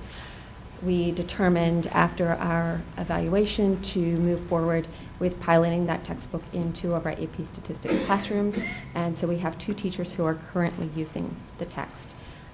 There are a number of pedagogical and content changes from the 2nd edition to the 4th edition that better elicit the thinking processes that we expect students to have to be successful in an AP course and on the AP exam. Some of the other features, in addition to it's a book that is more appealing, just aesthetically for students, much more current as far as the content, the examples. There are sample AP items and 4 sample AP tests within the textbook. There are also some very rich teacher resources available for teachers to use to support instruction. This time we'd be happy to answer any questions you have. Thank you, Mr. Akers. Thank you, Ms. Reed. Is there a motion to approve the purchase of the AP Statistics textbook? So moved. Thank you, Mr. Ridenhour. Is there a second? Second. Thank you, Mr. Bailey. Are there any comments or questions? I had a chance to review the textbook within the committee, and textbooks go out of date rather quickly when history is involved. But this textbook impressed me with the up-to-date, how current it was. I mean, it just seemed to me as I went through the textbook that there were activities and suggestions that came from big events that took place within the past week or so. It was really refreshing for me to see that. Students can relate to it very well. Thank you, Mr. Bailey. Any other comments or questions? Mrs. Brighton? I will refrain from entertaining my colleagues with my usual anti-textbook comments. Just ditto. You know what I want to say, and I'm not going to say it. Thank you. Well, I did think it was coming. I have to be honest. And if I might be a little presumptuous in what that might be, and in our textbook purchase, we have the option of adding a 6-year subscription for an ebook for $15 additional. You guessed right. So we will be looking at doing that. Probably not for every textbook we purchase, but for a percentage of the textbooks we will purchase ebooks as well. I'm still waiting for the publishers to catch up with the rest of the world. Can't afford to. Mrs. Harshman? I believe in the committee you mentioned the cost with the textbook and the ebook, and then the ebook without the textbook. What was that? Could you give us that? A 6-year subscription to the ebook without the text would be the cost of the text. So it's $104 for a 6-year subscription to the ebook or for the hard book, and then it's an additional $15 if you buy the So we get the actual textbook and the ebook for $15 more That's than we correct. would get a single. Correct. Okay. Are there other comments or questions? Ms. Crable? Of course. When did the first book start coming out? When was the first book? Yeah, that was the book I used last year. I'm sorry you didn't get to use this one. It's okay. I just want to see how it... You want to work a few problems for us, Amanda? Do we have a whiteboard in here? I don't know. You have a PhD in physics. Shouldn't you be able to do it too? I probably can't anymore, but I'm just being honest. Yeah.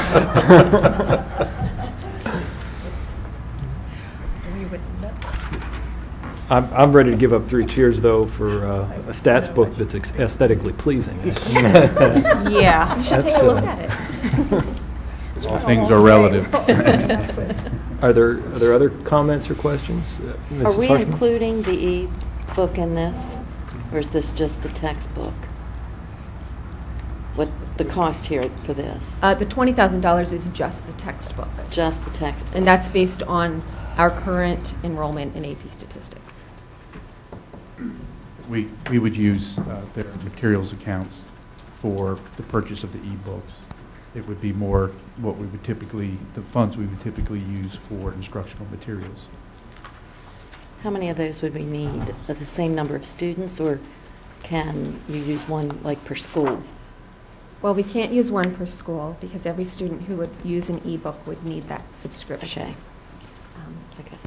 Thank you. Are there any other questions? Ms. Cravel, do you want us to wait, or No, are go you ahead, good? go We can vote? Go ahead. Okay. Sorry. So the question is on the motion to approve the textbook. All those in favor? Are there any opposed? That was in favor? That was in favor. Okay. Sorry. The motion passes 7-0, and the student member concurs. Thank you.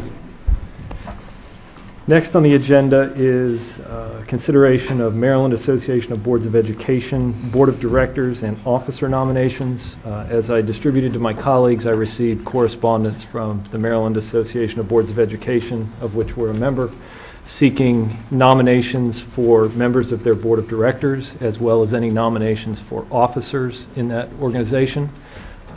We have still a month or so before MABE has asked us to get them into them, but members have had a month to 6 weeks or so to consider MABE's request, and I'm happy to open the floor to anybody who wants to nominate a board member for service in either of those capacities.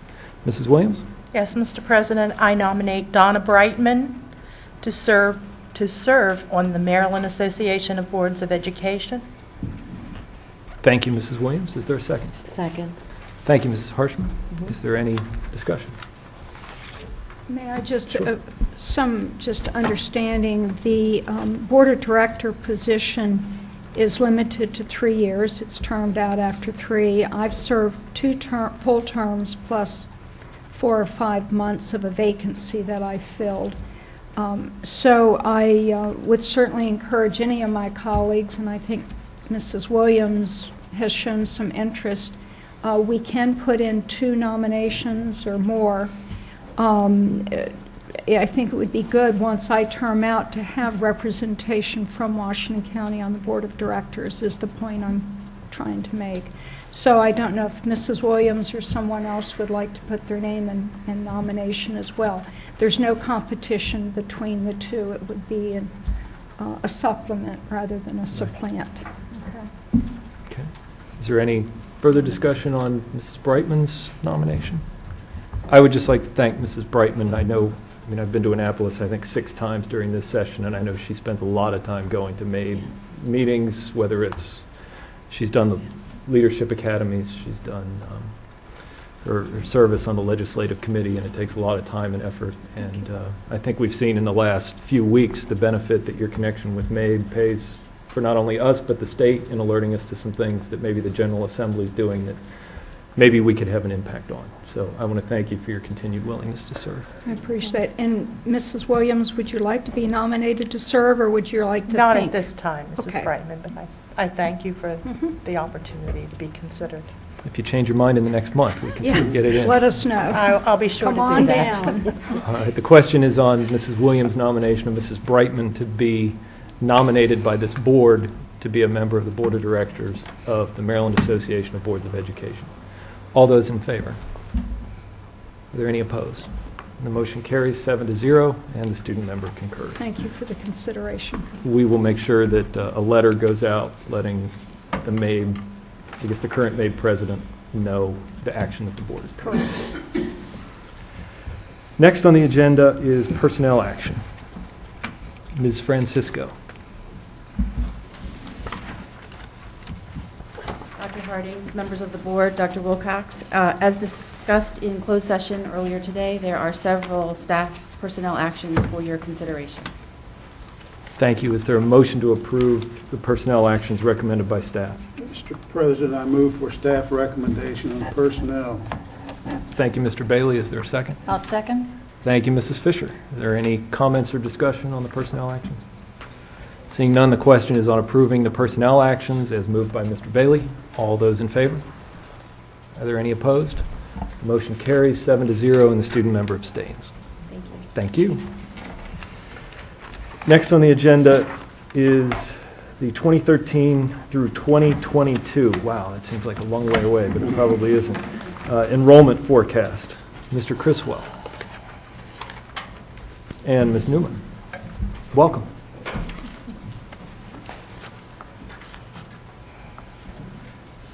Members of the Board of Education, Superintendent Wilcox. I'm here today with Deanna Newman from Public Pathways Incorporated to present the 2013 through 2022 enrollment projections.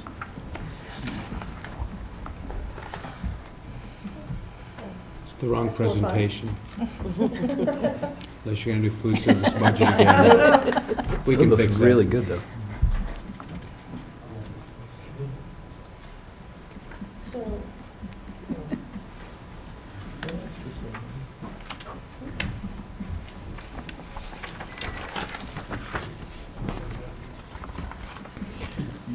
While we're waiting, I can tell you that I work with an 1,800 student high school down in Florida that's an all iPad school.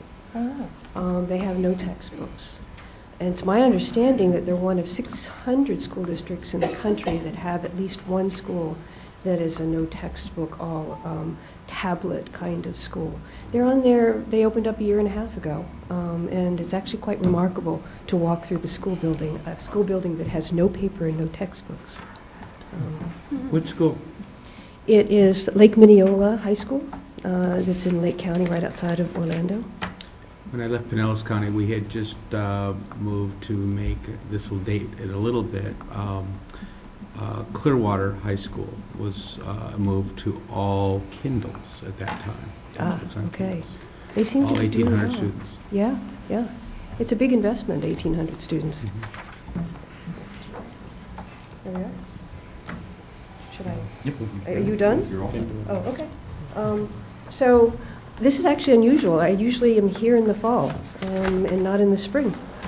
So in any case, it probably will look very similar to what it looks like in the fall because I do the enrollment projections right before Christmas. And usually that's when we send them out to the principals and ask for their feedback if there's anything that we've missed or anything that they want us to know in light of what the projection looks like, at least for next year, even though we send them all 5 years.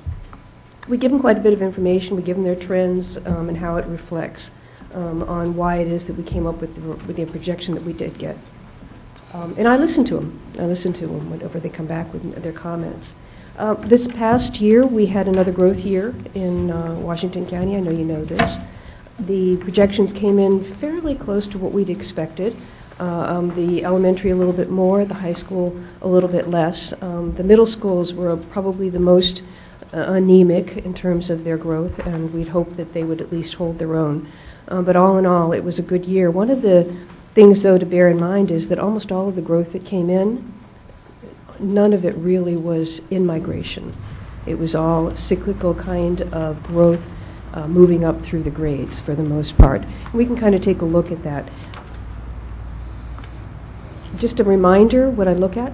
When I do the enrollment forecasting, I do use the standard cohort survivorship model. So does the state when they do their enrollment projections. I have the flexibility to look at it on a 3-year, 4-year, or 5-year basis. I have the ability to delve into what your most recent boundary changes were. I can look at what's going on with housing. I can look at a lot more information than the state does. But all in all, we're both using a trend tool that is used pretty much nationally in terms of how to do forecasting for elementary and even for population forecasting. I look at birth data. Most of the information I get on the births I get from the state and even their forecasting of births. Again, I have the ability to look at the housing that's happening in the county or not happening, as the case may be. And I do make comparisons of that to the population projections and to what the state is saying. And I'll walk through this pretty much looking at some of those items. Elementary school growth, the elementaries grew by about 140. And if you look at the information here, what you'll see is I look at what happens from first grade to second grade, not from first grade to first grade. That's how a standard cohort survivorship model works. And this past year, the survivorships in between, growth of 6 between first and second, and growth of 2 between second and third, you begin to actually see how little in-migration was coming in. All in all, although we had 140 growth, we actually had an out-migration in the elementary school, pretty much not statistically valid, but most of it was in the elementary, it was in the kindergarten changeover. As the 5th grade graduated out, the incoming kindergarten was larger, and that's what brought in the growth. That'll probably be the highest kindergarten that we're going to have for many years, and it has a lot to do with the births. I know you've been following what's happening nationally, and of course it's happening just as much locally, and that is that when the recession hit, people stopped having as many babies. We have some of the lowest birth numbers that we've had in the country since prior to World War II, most of which we've been keeping track of. And it happened for 3 to 4 years. And so what we're going to see is we're going to see a decline coming through beginning next year, actually, in the kindergarten. And it's going to go on for several years. What you see here is basically, and does this thing work? Is it this? Okay. Right. So what you're seeing here is that the kindergarten at 1777 will be the highest, dropping, and it's going to be almost 2017 before we start to see the enrollment in the kindergartens begin to go up again. And what, of course, that means is that when the kindergartens are down, then next year's first grade will be down, and next year's second grade will be down, and next year's third grade will be down. And so without any kind of in-migration into the county, enrollment should begin to decline, first in the elementaries and then moving on through the middle and high schools. The last column that you see there is basically what is that same number that we were just looking at in the kindergarten, and that is the survivorship. How many children who were born 5.5 years ago ultimately become kindergartners in Washington County schools? And there's lots of ways in which they could be sidetracked on their way to becoming kindergartners. They could be in homeschooling, they could be in private schooling. Most of the children who, for whatever reason, don't survive usually do that within the first year. If we had no in-migration into the county, the number would be somewhere around 0.85 to 0.9, which is what it is right now, 0.9. It is my expectation that somewhere in the next couple of years that there will be enough in-migration, even at about 200 to 250 new housing units a year, that number could be over 0.9. And so I'm showing that here in my forecast for that period of time.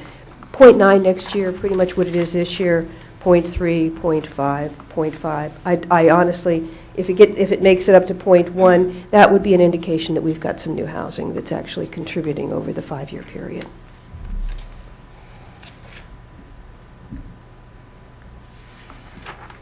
In the middle schools, we lost about 24. We'd been hoping we'd break even. What you can see here is that it really, we had expected a smaller 6th grade with a larger 8th grade going out. It was a little bit smaller than we thought, and we had nothing in the meantime to help counteract it in terms of in-migration. At the high school, we look mostly at what the incoming 9th grade is looking like. However, there's going to be some actual changes over the next 5 years that could impact what's going on at the high school level. The incoming 9th grade was smaller this year than it was last year. However, we had anticipated that there would still be some growth in the high school, and there was. There was about 45, I think, something along those lines, in terms of growth in the high schools. Housing starts are the same this year as they were last year. The difference is we don't even have a multifamily unit this past year, as we did the year prior to that. But it really is, it's under 200 new housing starts. I did have the opportunity to do some driving around, and one of the nice things is that I don't see a lot of vacant inventory anymore. There aren't a lot of houses that are for sale. But there doesn't also seem to be the same enthusiasm out there in terms of growth. So I made some assumptions as I made this year's forecast. The first one was that the new housings would remain around 200 to 250 new units a year in terms of that for the next 3 years.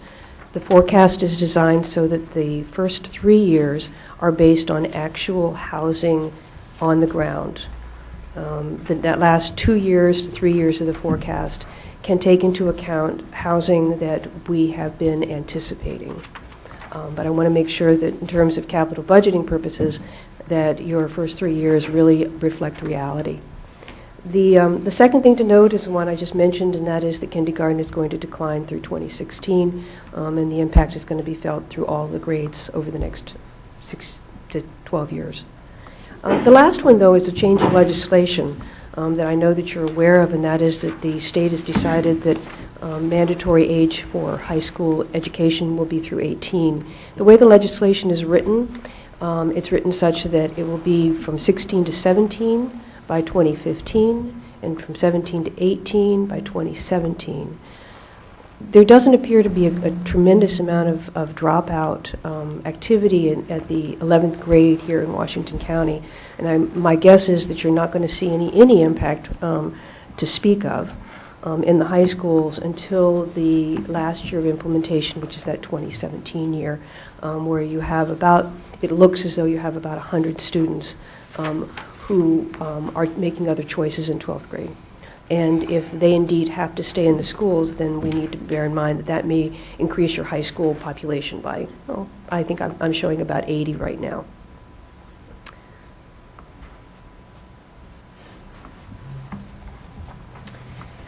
One of the things about coming at this time of year is that I already have the state's enrollment forecast. Normally when I come in the fall, they're a year behind us, and I always say, oh, well, they're going to catch up. They've already are caught up, and basically for the next 6 years, they and I agree completely on what the enrollment forecast is. It's really in the out years that I actually am a little bit more optimistic than they are, and that has a lot to do with my belief in the housing that is possible here in the county, from Boonesboro to the Mogginsville area to the southern part of the county as well, which they make no assumptions about. And so that's probably, we are within the 5% variation that they ask us to be within. Elementary forecast, I'm only showing about 419. And that really, if you look at that, most of it is in the last 2 years of the program. The first 2 years of the program, I feel, we'll be lucky if we can maintain, given the declining elementary and kindergarten population that's coming in. At the middle school level, I think we're going to feel the same kind of thing over the next 6 years as we feed pretty flat sixth graders on into the 7th and 8th grade. We're showing again about 300 students. These are not dramatically different from the projections I brought you last year. They're pretty similar, primarily because the forecast came in pretty similar to what we'd anticipated. In the high school, again, about 300. Again, the 8th grade we're sending is fairly flat. We're showing about 347, and that includes, in 2017, an additional 80 students.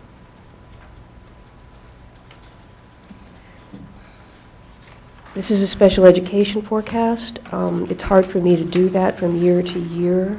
First of all, there's only a few children involved, and it's very easy to have a big number spread. And really, in some ways, these are students who select themselves or are selected to go in as rather than being kind of trend-driven. But all in all, we're assuming that this number is going to remain relatively flat because the population is going to be remaining relatively flat. And if this indeed is a percentage of the population, they should be very similar to each other. So if we look at the numbers across the board, we're thinking that we might actually see a little bit of growth in next year's numbers, very similar to maybe what we had this year. And then in a leveling out, and then in 2016 through 2018, that's where you see a little bit of additional housing growth. about 1,000 students across the board. If we look out to 2020, and the state does ask us to look out to 2020, and I have mixed feelings on whether there's any validity to looking out to 2020, but we do on their behalf. And we're showing about 2,400. Honestly, in the last 10 years, we've grown about 2,300. And so to grow over the next 10 years, and the 2,400 is suggesting that we're going to see kind of the same ups and downs and the same percentage growth in Washington County as we saw the last 10 years. Okay. That's it. Thank you. Are there questions or comments from any board members?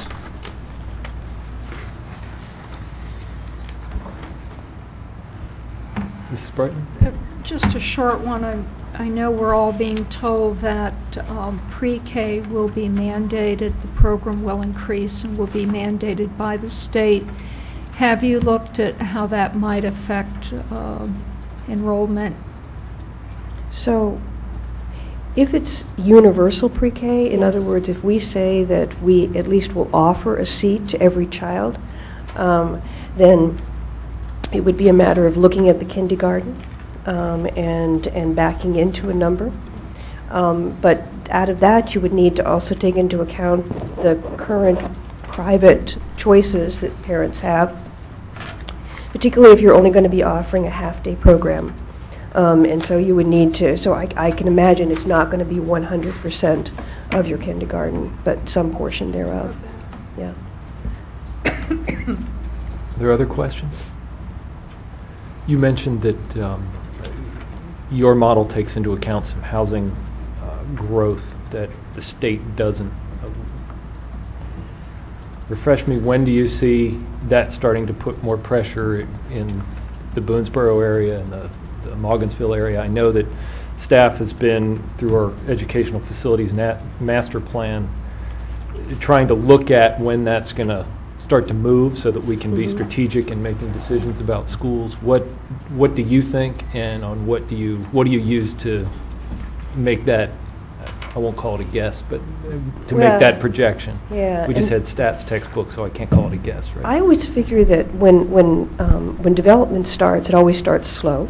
And that when they say they're going to build, it usually takes at least a year before they actually get the house open, and that it could be a year and a half before we actually begin to see a student in the schools, which is one reason why, unless it's under construction in the first year, or it's in the process of constructing, then I don't even include it in those first 3 years. But what it does is it allows us to have some reaction time.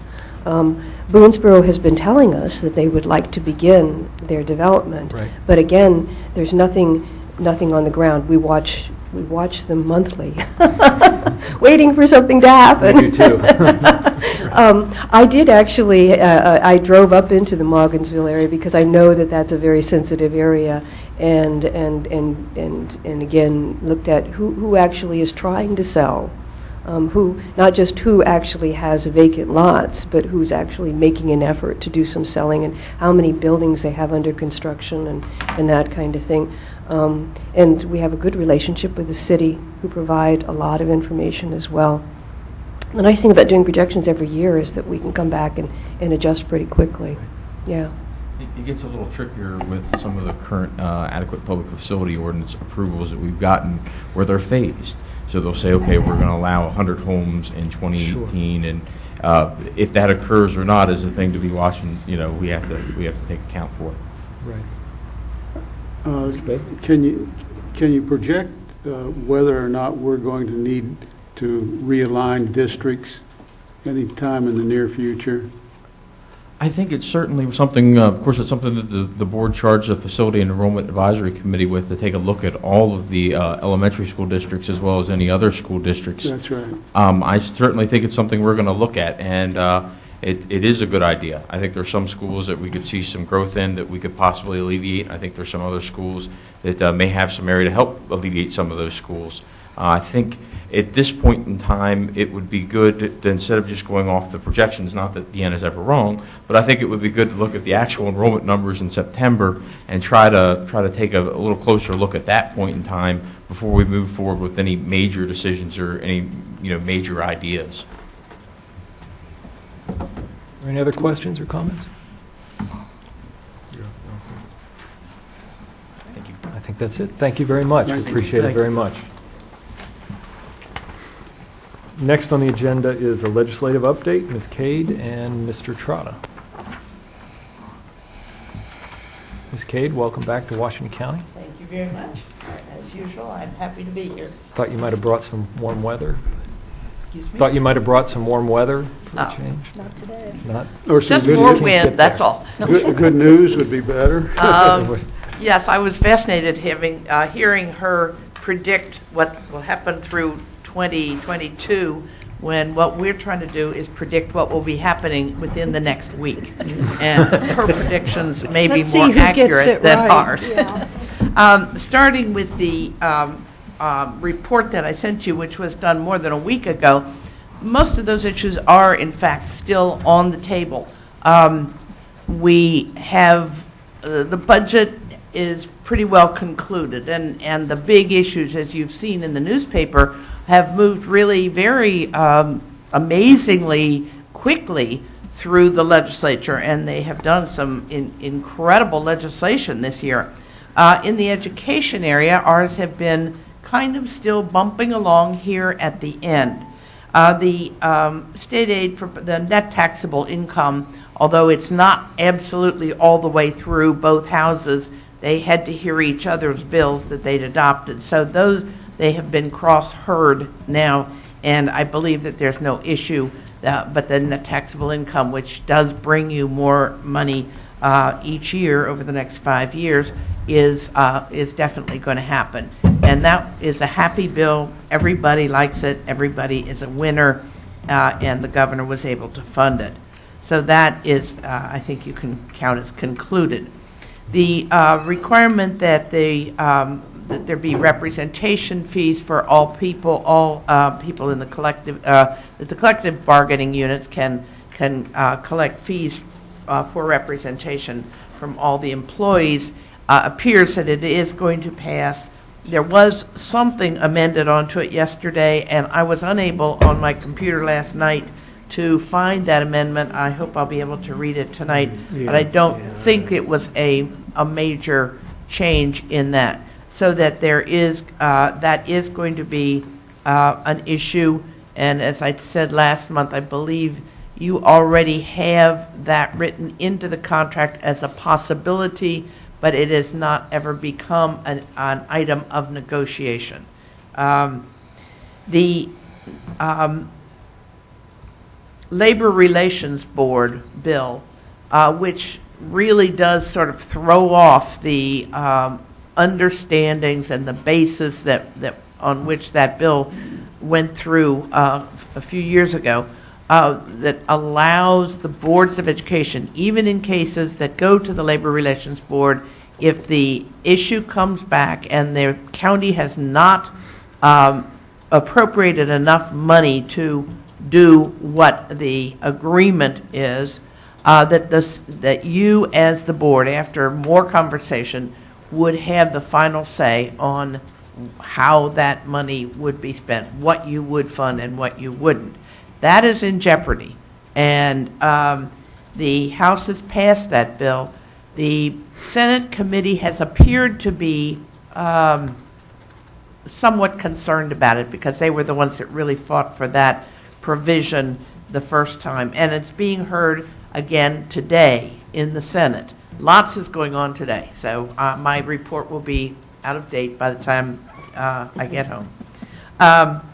But we will be talking with the Senate committee, hoping that that bill does not see the light of day from the Senate committee, and then it can be killed there. So that's a big issue still on the table. The children with disabilities, the burden of proof legislation, which was of great concern, and you sent a letter of concern about that. I think I reported to you earlier that it appeared by, again, as I was saying in my notes, that it's kind of what you hear or an offhand remark that people make at this time of year that you find out what's really happening. The subcommittee chairman, as we were sitting down with Education Subcommittee, she said, well, since it appears that the burden of proof bill is not going to pass, let's work on this other one about the commission. Okay, that was the first we had heard that decision really had been made. And then the burden of proof was got an unfavorable report on the Senate side. But there is going to be a commission that is going to look at all those issues relative to special education. Now, the special education advocates asked to add members, and they added 7 more members with their perspective, and we added, at our request, PZAM was added, and MABE is already on it. So it's a lopsided commission, but then they also extended the date so that they won't be reporting quite so soon. So there will be various serious looks at all of this burden of proof and all of the other issues relating to the APs and special education. So that one is not done yet. The commission, it appears, is going to be passed. It's going to be heard in the Senate committee tomorrow. So again, today and tomorrow there are lots and lots of really big hearings. The one that's pretty interesting that still isn't anywhere near done, we hope, because we think there need to be a lot of amendments, is the bill, the 740, the College Readiness and Completion Act, that was sort of a surprise bill and a big bill, in which intending to create a fluidity between high school, community college, and colleges. And it has a lot of good concepts to assure students that, of their transferability of credits from the community college to the four-year schools, etc. But as I reported last month, it calls upon the high schools to do testing in your junior year of readiness for college. And what test that would be is still kind of being mulled. And some of the suggestions, the OccuPlacer is what's been suggested, but that's not a test that people apparently feel is a very good indicator of college readiness and so forth. Any student who did not pass those readiness tests. It does happen to be what most community colleges use for enrollment, however. Oh, well, that does have some logic, doesn't it? Well, I don't know if it has logic. It might be self-serving logic. Yeah. There perhaps is a little of that going on in the negotiations about this bill. What a surprise. The students then would have to take courses in their senior year that would ostensibly make them then prepared to go into the college courses. There are a lot of amendments that MABE and PZAM are asking for. It's being heard again today, and then I talked yesterday with Ann Kaiser, who's chairman of the Education Subcommittee, and they're going to have a work session and then a work session with all of the placeholders, all of the advocates, where we will, she has asked for the proposed amendments, and the proposed amendments that MABE and PZAM have put in really clean the process up a little. We are still asking that the whole process be delayed for 2 years because you have so many other things, the core curriculum, and the evaluation program, and all of these other things happening right now, and to be, adding another very major thing at the same time is really kind of unrealistic. But whether the legislature will really understand that and will make that adjustment, we don't know. But some of the absurd characteristics in this bill that required everybody to take certain math courses and 4 years of math, and that your parents had to sign you out from being college prep. If you know, some of those things have been taken out, and so there is a little more logic about the bill now than there was. This will probably be the thing we work on the most, and in the next 6 days, and I do think that a bill is going to go through. Our best hope is that it does call for a 2-year phase-in, and I do believe that the committee will take seriously what MABE is saying. I think they respect the fact that this organization, MABE and PZAM, both really are fair in what they ask for, and that their suggestions should be considered very seriously.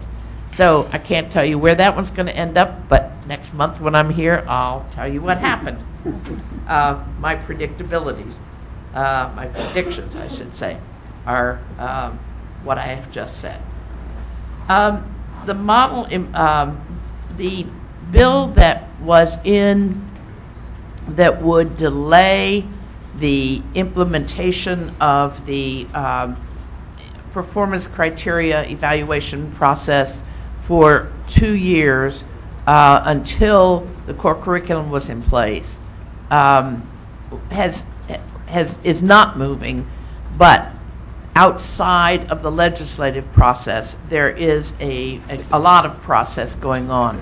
The superintendents and the union and MSDE are trying to develop language to take to the Federal Department of Education, to Arnie Duncan, to request a waiver, and that would be probably to limit to 10% of the valuation to be tied to the MSA, and then have the other 10% be more flexible and more locally determined.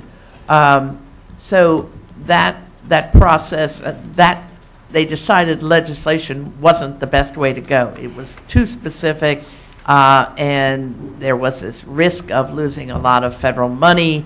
Nobody had yet really asked Duncan if we would be able to get a waiver, and so it's being done really administratively and probably in the way that is most appropriate for it to be done.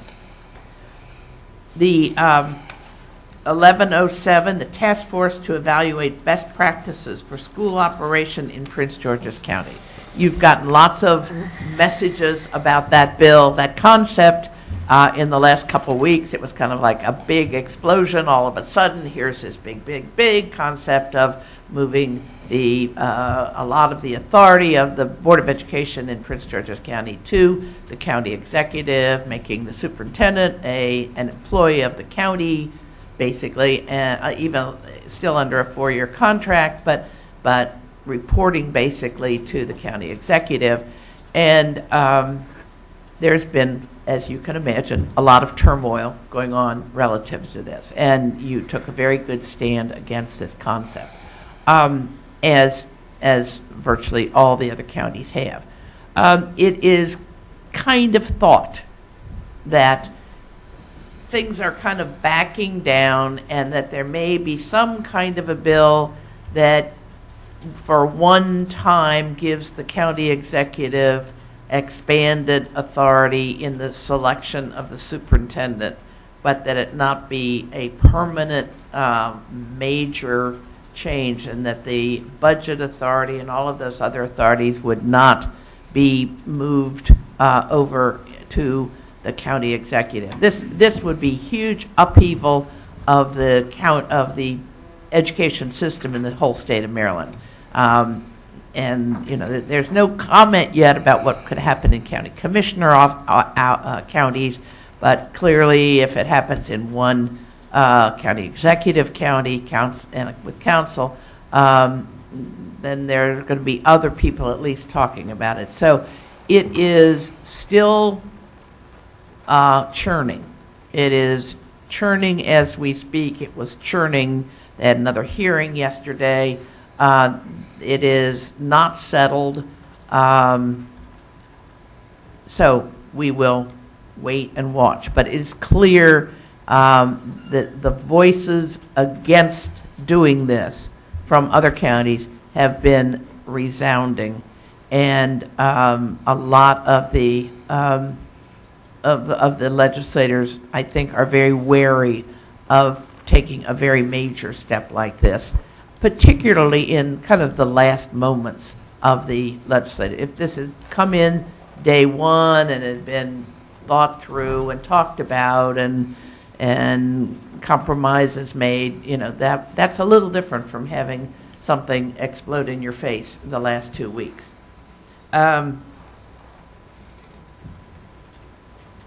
The public ethics bill has added the boards of education to certain requirements. I don't think they're disastrous requirements, but it was, again, kind of something that was not there at first, and all of a sudden boards of education were added in, and it's a lot of good faith in compliance with the ethics law. So I don't think that is hugely concerning, but again, it was a surprise because originally it just applied to the local governments, and then one day it applied also to boards of education. And that's the kind of thing that we have to keep our eyes open for all the time. The disparity grant, not tax, as you read in your paper and as you hear, it's been interesting. It's involved all your delegation and your senators, and some of us have been working hard on it. It appears that it is likely that there will be $1.5 million approximately coming to Washington County, and some money going to Cecil, Kent, and additional money to Wicomico. I've spoken with a lot of the leadership in both the House and the Senate. There has been consternation. There has been interesting concerns, but I believe from good sources that will be put in for 1 year, and then the whole issue, I'm afraid, is going to come back in following years. Part of the issue is the level of tax effort that different counties make, and how high your income tax level is. And the reason that Washington County and Kent and Cecil are slated under the Senate action to get only 20% of what they would qualify for is because your tax effort, your income tax level in the county is not at 3.2 and it's not at 3. It's at what is it, 2.8? 2.8. Yeah, and there was even a movement to not give anybody anything that was only at 2.8 and take that whole crowd out, but that, I think, is going to stay in. So someday, when we have a longer time, I can sit down and tell you more about that, but I know you've had a very long day. A few other bills on school safety. They've done really pretty reasonable things. There is going to be the requirement that you all do the,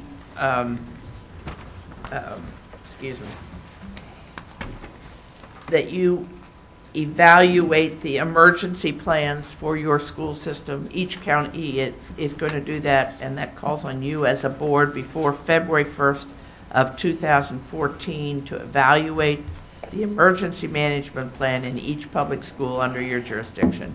And then those reports will all go to the state, and they will be looked at by the legislature. But again, it's not an intrusive, it's not mandates in the terms of telling you that you have to do X, particularly Y or Z, but to make sure that you as a board are really aware of what's going on in that area. And there is the legislation to require that in new construction projects there will be the safety features of limited access to keep people from walking in the front door. I think most schools have done a lot already in that. There is the $25 million in the capital budget for that kind of improvements, and those projects will be available to all the school systems to help you in your emergency emergency planning. And before Ardith goes on, we know that due to time constraints, we have to wrap up our report, but there are a number of other bills we'd like to make you aware of, and what we will do is submit a supplemental written report for your consideration, and then follow up at the next board meeting as the session is coming to a close. We will provide you with a briefing on the key legislation that directly affects us going forward. So we'll be providing that in May at the May meeting, with your permission. Sure, thank you. Are there questions or any discussion, Ms. Cade? I think your input has been very good. You've sent a number of letters on bills. Several of you have been down for testimony or and for legislative committee, and I think that it's very important that you be exposed as well to what is going on down there on a personal basis. And I do think that the committee people and your delegation value the fact that people from this part of the state do come and are part of the opinion and the input and the urgency that is so important in keeping education at the forefront. Well, thank you for Thank you, Ardith. Mrs. Fisher. Can I just say that we heard some very positive remarks about your efforts on our behalf in Annapolis from one of our earlier presenters today. So just want to make you aware of that and say thank you for working for our behalf. Well, thank you. I appreciate that. And thank you for letting us know where our involvement can be helpful, because it's often hard to know. And I think by your letting us know and Mabe letting us know, and those of us who spend time with Mabe letting us know, we can deploy our resources most efficiently. So thank you for that. Thank you. Next on the agenda is the Facilities and Enrollment Advisory Committee Temporary Enrollment Relief Recommendations for Pangbourne Elementary School. Mr. Criswell, Mr. Eisminger, and Mr. Warnick. Good afternoon again. We're going to try to make this fairly brief, but we want to make it to the point. I'm here with Mr. Bert Eisminger, Chair of the Facility Enrollment Advisory Committee. I'm here with Mr. Warnick, Director of Elementary Education for Washington County Public Schools. Behind me in the audience, I have Aaron Wolford, who's principal at Paramount Elementary School. And I would like to share, I did receive a call from Eric Meredith, principal at Pangbourne Elementary School, to make certain this really was going to happen today. So with that, I am going to hand it over to Bert to start us off. Okay. After hearing that presentation, I'm certainly glad that I'm on FIAC and not working with the Annapolis. We're glad you're on FIAC too, Mr. Believe me. Members of the board, Superintendent Wilcox. First, I'd like to thank you for extending the terms of Kira Hammond, Lorraine O'Connor, and myself. We've all served on this committee for over 4 years, and I know you just recently appointed 7 new members, so I think it was prudent to allow us to continue and to lend our expertise and experience to help fulfill this latest charge. I'd also, since I've been on the committee over 4 years, I'd also like to take this opportunity to recognize and to thank the contributions and the interaction with the professional staff here at the Board of Education. It's all too often they don't get any credit, but I want to tell you they did a wonderful job over the years answering our questions, providing information, and helping us to come to informed decisions. I think the board and the citizens of Washington County can be very proud of the professional staff. We interacted from facilities, through transportation, through instruction, through your communications people, right on up and through the deputy superintendent's office. And they were all helpful, and I'd like to publicly thank them at this time. I'm here on behalf of the FIAC committee you have the first? Yes, sir. Oh, okay. To present our report, which I assume you all have a copy of. This is in response to the board's February 19th charge to review and recommend changes to the Pangbourne Elementary attendance zone. This is one of the three parts of the charge that were given to us. The other was to look at the West City Elementary Zone and any other elementary attendance zones in the county. Due to time constraints and the necessity to complete this in a timely fashion, those other two parts of the charge will be addressed. We have a meeting in April and then one in May, so they will be addressed in a timely fashion also. But we wanted to get this report to you in time for this meeting. And just to set the stage and kind of remind folks, I know you're aware, it's anticipated that the enrollment at Pangbourne Elementary for the 2013-2014 school year will reach 842 students. This is more than the 810 students that currently attend Pangbourne and considerably and well above the state-rated capacity for Pangbourne of 745 students.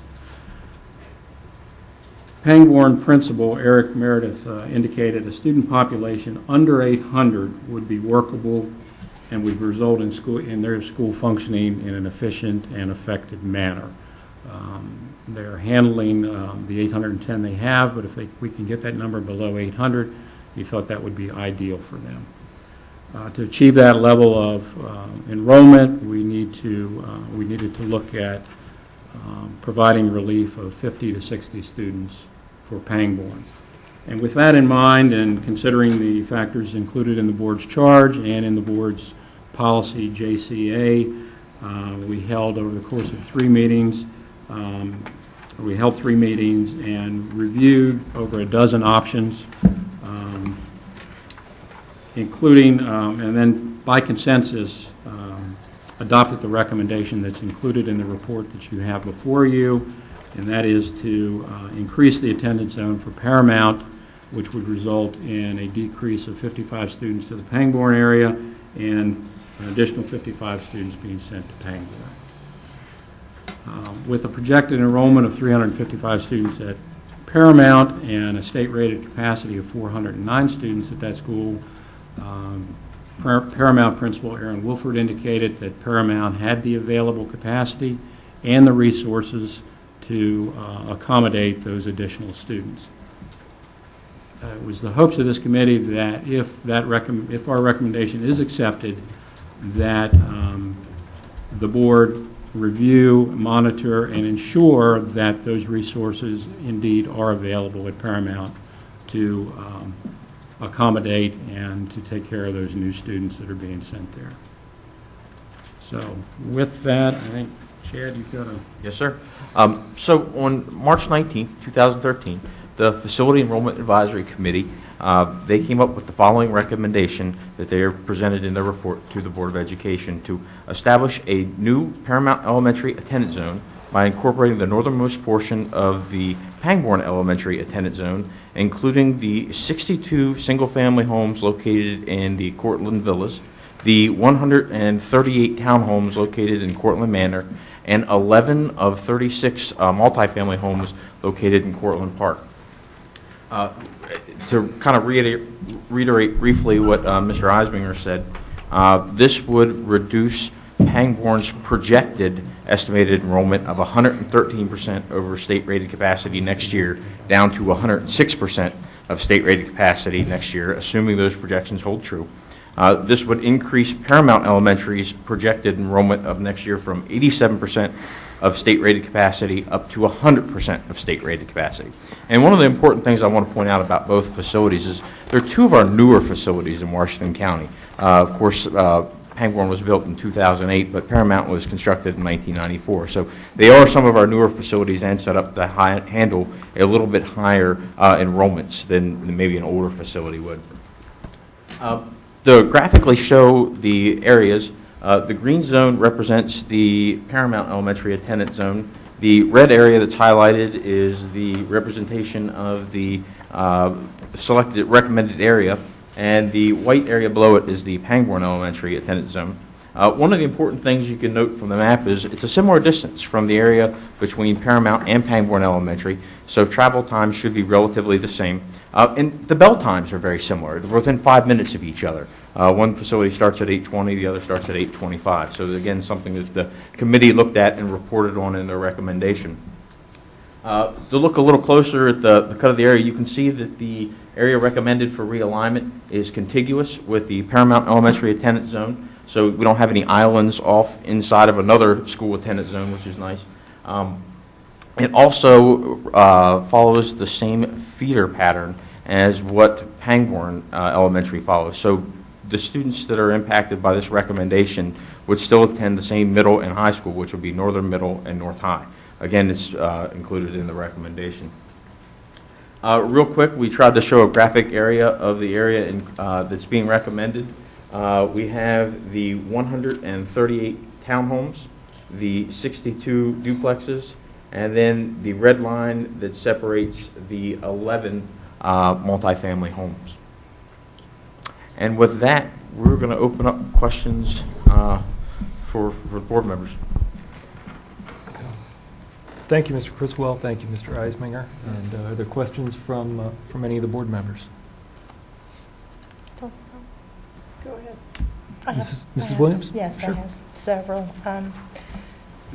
I know that Pangbourne is currently a Title I targeted assistance school, and I was wondering if you could tell me how many of the students who are that you're proposing be moved to Paramount are eligible for Title I services, are in fact receiving Title I services, and what those services might be.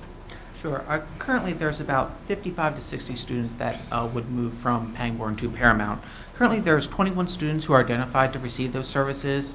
That's based on assessments that's used, based on teacher knowledge of the students, based on parent input as well. Of those 21 students, 19 are currently receiving those students. 2 opted out not to receive. And those services include extended learning opportunities twice a week for an hour in reading and or math during the either in the morning or in the afternoon before and after school, additional small group instruction for 30 minutes each day in reading and or math depending on the student's needs, as well as some push-in programs with additional support. Maybe that there's that intervention teacher may go into the classroom to monitor and support those students if needed, as well as there are summer learning opportunities through the summer literacy camp. Okay. So, understanding what Mr. Eisminger said, Paramount is saying that they are able to provide the necessary resources to these students. Are they able to, in fact, match these services? I understand that in a targeted assistance program, the very neediest of the needy are the ones that are identified and served. So my concern is that we're moving students from a school in which they receive services that are earmarked for them and moving them to a school where they may not receive services that are comparable. We always look at needs of students throughout the year, as well as during the summer especially, and based on the needs, we can either transfer or support that school as needed. Throughout the county, we have students who have high needs who are not in Title I schools.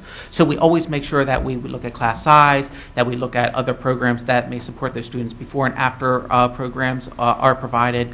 There may also be opportunities for small group instruction throughout the day through differentiation. We also look at Universal Design for Learning, which is a new program that Maryland has implemented to really support those students within the classroom first before we look at pulling them out. But we'll ensure that those students are receiving the services needed to support them. Okay, so you don't see that these students would receive any less attention or any less in terms of services that would meet their needs than Correct. they would if they were able to stay at Pangbourne? Absolutely. I think they would have the same services, same support. Again, we offer the primary summer literacy camp for all students across the county. That would support them. We offer before and after, services at all our schools. We offer small group instruction, and professional development to support those teachers in providing that. Okay. Go ahead. I have another question. I understand that the special rooms at Pangbourne, things like science labs, are not being used for the purpose in which they were intended because of the extreme number of students at Pangbourne. I understand that there are some classes held in hallways. These are things I've heard. I don't know that they're necessarily true, but these are things that I've heard. And I question whether 55 to 65 students being moved is really enough. Not that I'm questioning Mr. Michael, who is it there? I forget. The principal. Mr. Meredith. Mr. Meredith. I don't mean to second guess him or question that, but you're saying that it's still 106% over state rated capacity. Is it enough? Are we alleviating the situation enough to provide the very best for those students at Pangbourne? Well, when we started the process, the first thing we did was I wanted to educate re-educate the committee on how the enrollment projections are done, similar to what Deanna just showed the Board of Education, except a little more in depth, where we looked at the grade-by-grade transition at Pangbourne Elementary School. And the kindergarten numbers that she talked about, that was one of the numbers that we looked at. For the past 2 years, they've increased by about 20 students a year. And this past year, what happened was the kindergarten, it came in to say 140 instead of 120. The kindergarten actually transitioned into first grade and didn't leave. And then we got a larger kindergarten in at 167 students. Even though the projections last year were under it, we were expecting it to go back to the normal range of 120. What this means is that the number of students sooner or later are going to have to leave for other students to come in. We aren't expecting to see a gradation or survivorship, as she just showed in her presentation, over the next 5 years. Sooner or later, some of those students are going to have to leave to allow other students to come into the area, because Pangbourne only has, I think, about 20 permits left open for new construction. So there's available infrastructure.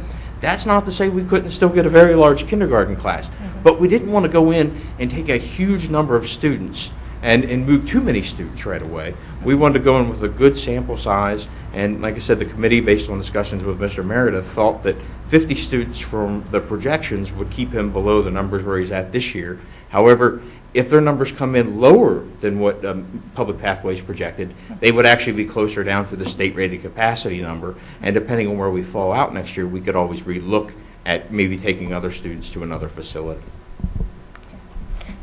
I have just one final question, and that is, how unusual is it to do what you're doing there with taking 11 out of, I forget how many buildings? 36. Is that 36? Does that happen in any other community like we have at Cortland, or is this really something new and different? It's a little bit different, but it's very similar to putting an attendance boundary right down the middle of the street, where you would have students from one side of the street go to one school and students from another side of the street go to another school. I'm sure there will be a few complications and a few hiccups as we start the program, possibly in bus pickups. I've heard of other counties having to do colors for kindergartners, or a few things just to make certain that can be handled, but I think it's something that could be worked out. And that was a concern of the committee also, that we don't break up a community. But in this particular community, there's a high turnover of kids, and they really have not had the opportunity to build that type of community like down in Boonesboro, where we looked at the very same thing and decided against it. But that's a more established community and a tighter-knit community than this one is. Thank you, gentlemen. Other questions? Mr. Bailey? You talked about resources, 55 students. I'm thinking in terms of 3 classrooms. Are there 3 classrooms at Pangbourne for 55 students? I mean, Paramount. When we're looking at Paramount, it may be that, the class sizes are small enough to support some. It just depends how it breaks down into grade ratios. But yes, there are additional classrooms to support those students, as well as if we need to, we'll provide. They wouldn't have to be taught on a stage or back of the cafeteria or anything like that? No, sir. Paramount currently has 17 interior classrooms. I forget the exact page it's identified in the report. I know that the committee had me put it in the report. But they also have 2 portable classrooms. And I believe it was in 2005 that Paramount had an attendance of, I believe it was 594 students. Now, we certainly don't want to send that many students to Paramount again, but they did accommodate that number of students at one point in time. Mrs. Brighton? Yes.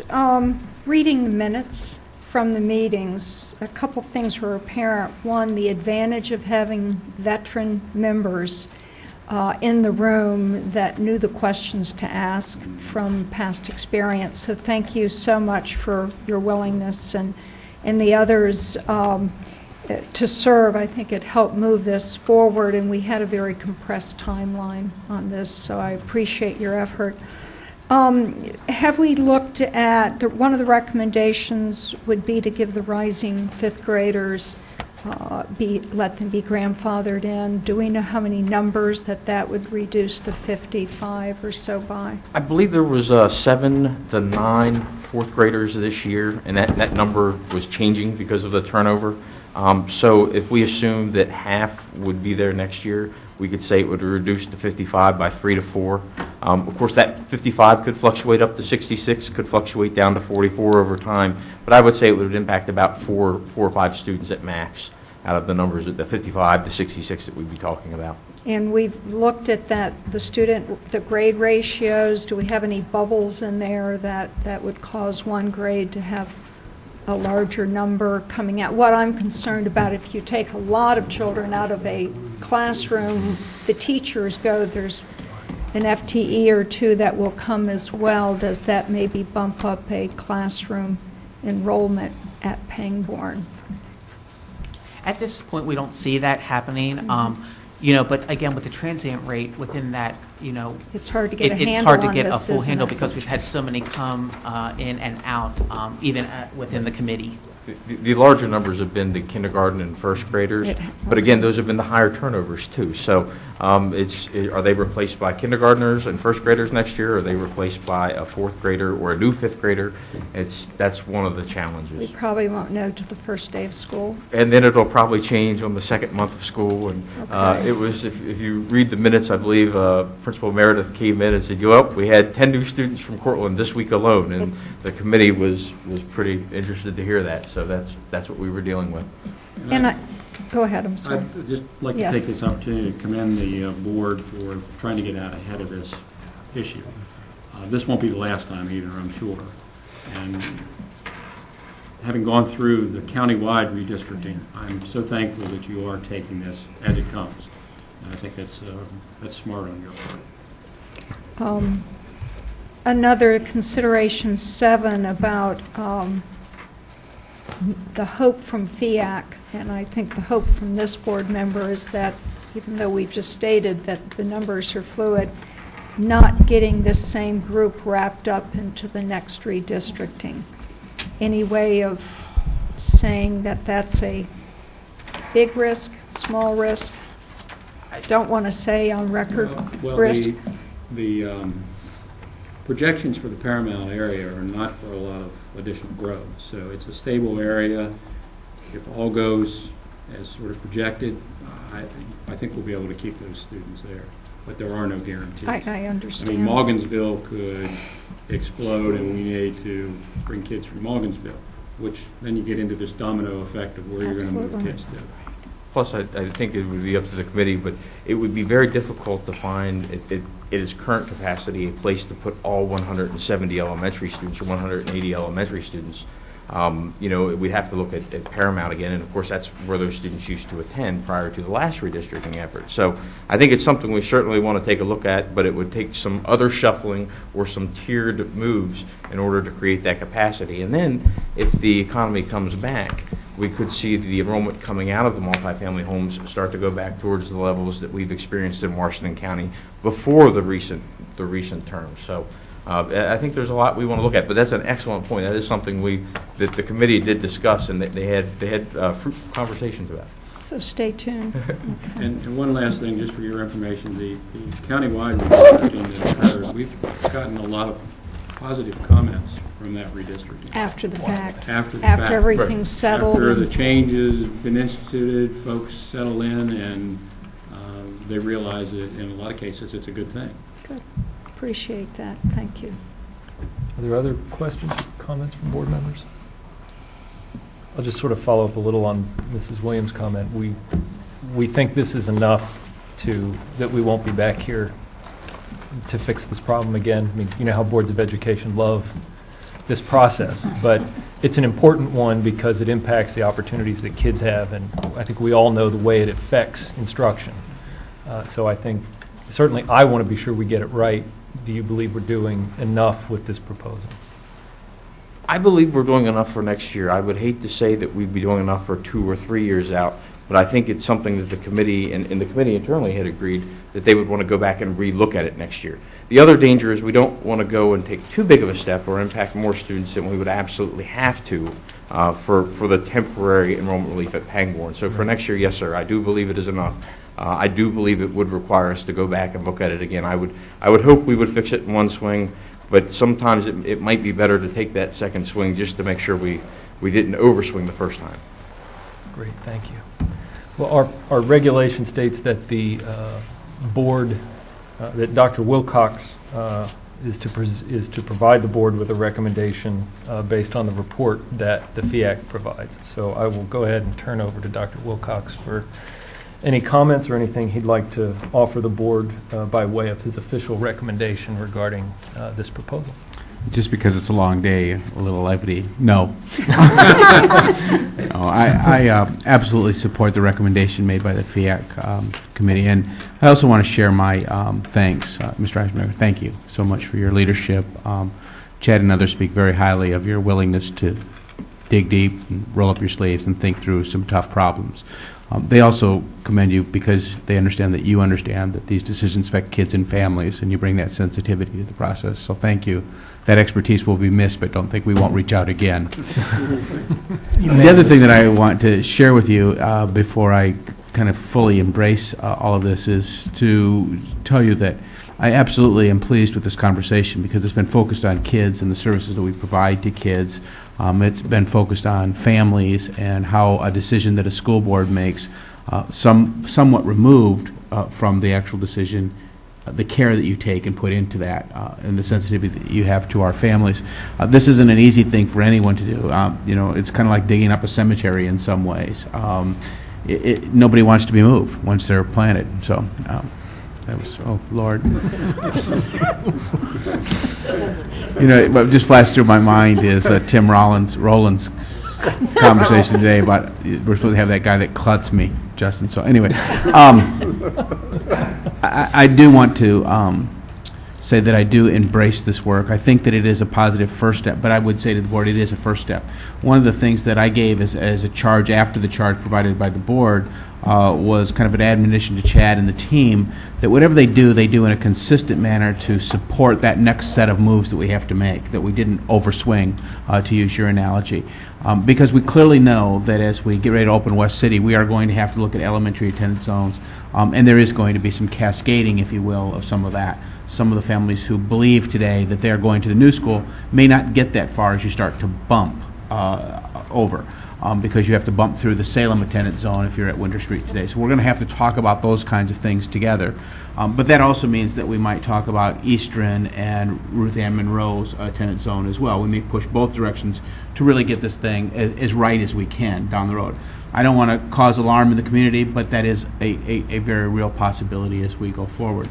That said, I support this recommendation as that very positive first step. I think it goes a long ways towards mitigating some of the challenges that we're facing right now at Pangbourne Elementary School. I have great confidence in our two principals that they know what can be handled at their facility. I have great confidence that they will provide the support that our kids need, particularly those kids who come from a school that provides additional services through federal funds. I would say to that end that, you know, sometimes we get into this thing of, will we provide exactly the same service, and we tend to say that we will, and it's difficult because we don't have the same resources, but I am absolutely convinced that the teaching force at Paramount, under the leadership of the principal who's sitting in this room right now, will make sure that those kids receive additional services. There is also, I think, a benefit of joining such a well-established school environment. The school environment at Paramount is going to be a warm and receiving environment for these kids. So I look forward to that. As board members, you know that I used to live not too far from that. I actually lived in the townhouses there, and so I spent a lot of time walking through the Cortland apartment complexes. and would echo that while they're not well-established communities, they are established communities. There are friends that play every night football out in front, and they come from various places. So we're going to have to do some work as a school board to make sure that we are supportive of those relationships. Maybe it could be that we would use Title I dollars in an outreach and actually do some tutoring back at the Cortland site to bring all those kids together. I mean, I think there are a number of ways for us to be smart about this and to be responsive to the families and to the communities. That said, we will host a public hearing on April 23rd at 6 p.m. and we're going to spend 2.5 hours listening to folks. We're going to do our very best to notify the folks who are directly affected by this, both the folks at the sending school and the receiving school. And then we're going to ask the board to vote on May 7th at our 6 p.m. meeting. We've been thoughtful in terms of setting both of these meetings up in the evening so that parents can attend who are interested. And I'm looking forward to having these conversations with folks. I would share with you, board members, that because we are slightly deviating from our policy, which says that we'll complete this in April, I have to ask you to provide a waiver for us to move into that May 7th agenda item. And so we've prepared a document for you, and hopefully you can move forward with that. And that's really the only thing that we're asking you to do today, is to allow us to veer from policy shortly. And of course, we're veering from policy not because it's convenient for us, but quite honestly because it provides a reasonable period of time for folks who are affected to weigh in on this. We could have, you know, I don't want to be crass, but we could have just pushed forward without any respect for folks and moved it up to a meeting at the end of April. But we really want to be more deliberative, and we want the board to have the opportunity not only to hear from folks at the meeting, but provide some period of time after the meeting, the public hearing, to listen to the quiet comments that oftentimes get made after the meeting that was the meeting. So with that, we would simply ask the board to look at the amendment of establishing our school attendance area policy and giving us some additional time. Thank you, Dr. Wilcox. Is there a motion to extend the deadline specified in Administrative Regulation JCA-R to May 21st, 2013? So moved. Thank you, Mrs. Brightman. Is there a second? Second. Thank you, Mrs. Fisher. Are there any comments or discussion? I just want to emphasize the vote on this is simply a vote on whether to extend that deadline. It's not a vote on the recommendations or anything of that sort. This is a more procedural vote. And I will say as well that I think it makes sense to make the deadline May 21st because that's our second meeting in May, so that if there's really something that prevents us from voting on May 2nd or May 7th, we would still have the flexibility and still be within the resolution that we're passing today. So if there are no more comments, the question is on Mrs. Brightman's motion to extend the deadline. All those in favor? Are there any opposed? The motion carries 7-0, and the student member concurs. Thank you, Mr. Eisminger. No, thank you. Thank you, Mr. Christmore. And thank you, Mr. Warnick. Next on the agenda is the electricity supply for Frederick Area Cooperative Purchasing Committee. Ms. Freeman? I'm shocked at the rates you got.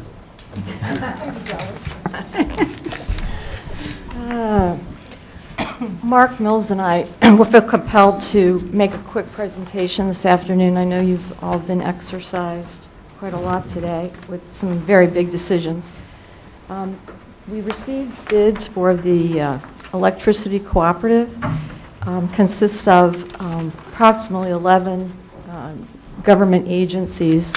Formerly included some of the Frederick agencies. However, because of the prolonged bid period we were under, they made a different decision to engage in a more kind of an active purchasing program for more frequent buys for their electricity.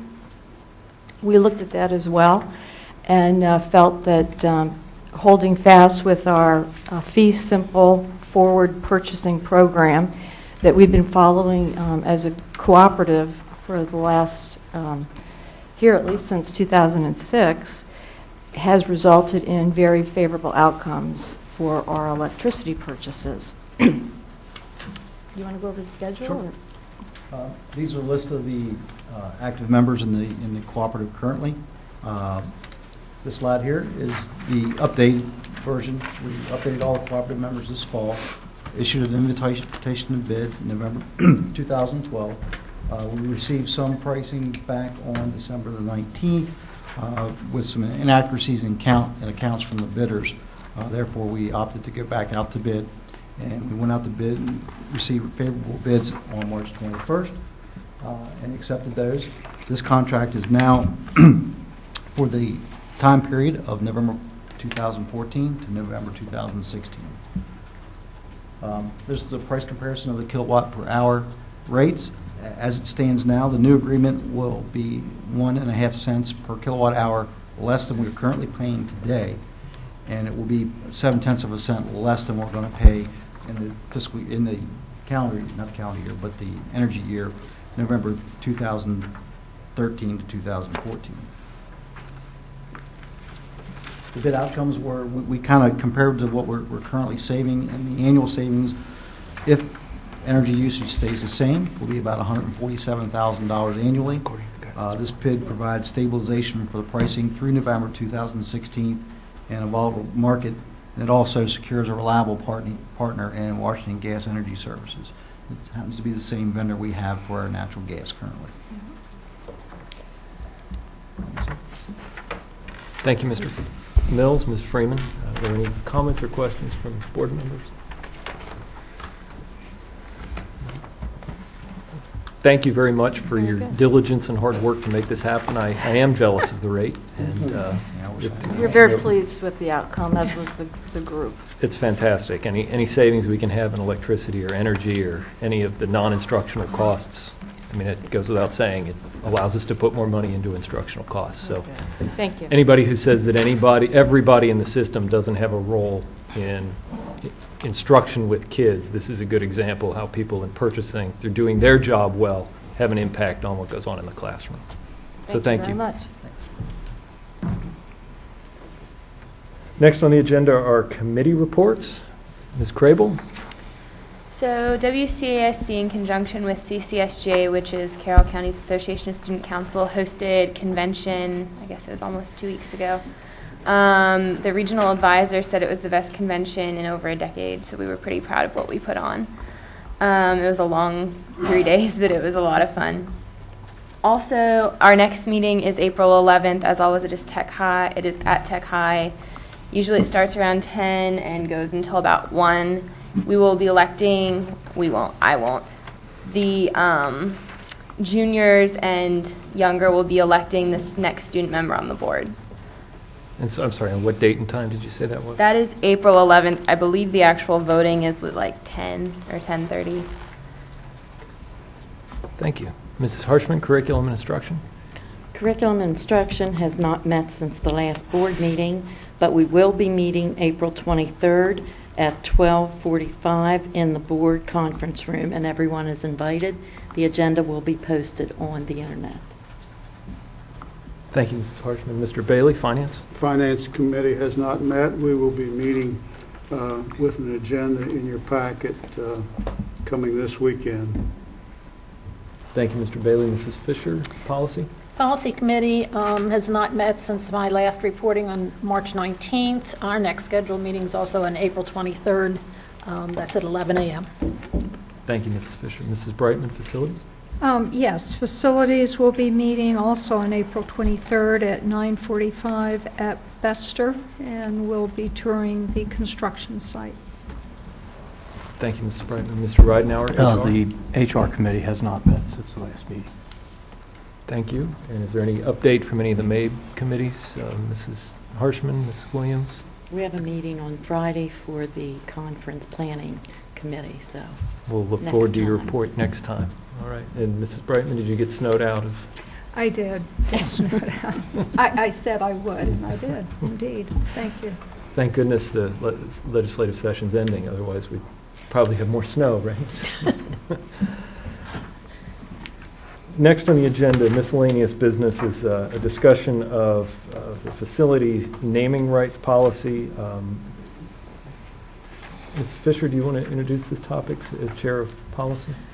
I believe actually Ms. Harshman brought this up, so I may want to defer to her, but we talked about it briefly, had some discussion over a few issues with it, and decided since this is we felt such an important topic, and that all the board members, we wanted to hear some input from all the board members before we would even consider making any kinds of changes to recommend. So, Mrs. Harshman, you want to? Okay, my concern was with naming schools and public facilities after people. In the past, there have been some slight mistakes in some of the naming processes. I know that at one point in time, there was the possibility of whichever group or private group got together in order and raised enough money to be the main contributor to a building or a stadium. That group got the naming rights, and it kind of fell to me to think about that because my son, when he was going to South High, wanted to raise money among the South High students to name North High Stadium South Hagerstown High School Stadium. So I thought that perhaps we should look at geographic locations, which many of our schools are named after.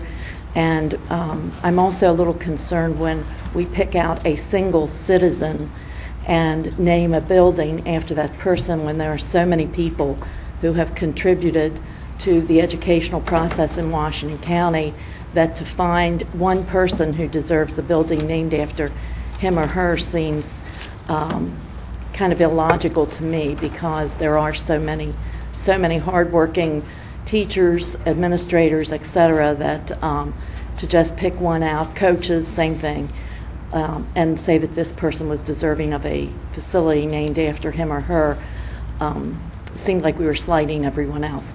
So I know that some very beautiful names had been suggested for some of the area schools and were turned down in favor of people's names. So I think that when we name a school, we need to keep that in mind, and the fact that sometimes after a school has been named, we find out things that we didn't know during the naming process, because I know of one in particular in Washington County.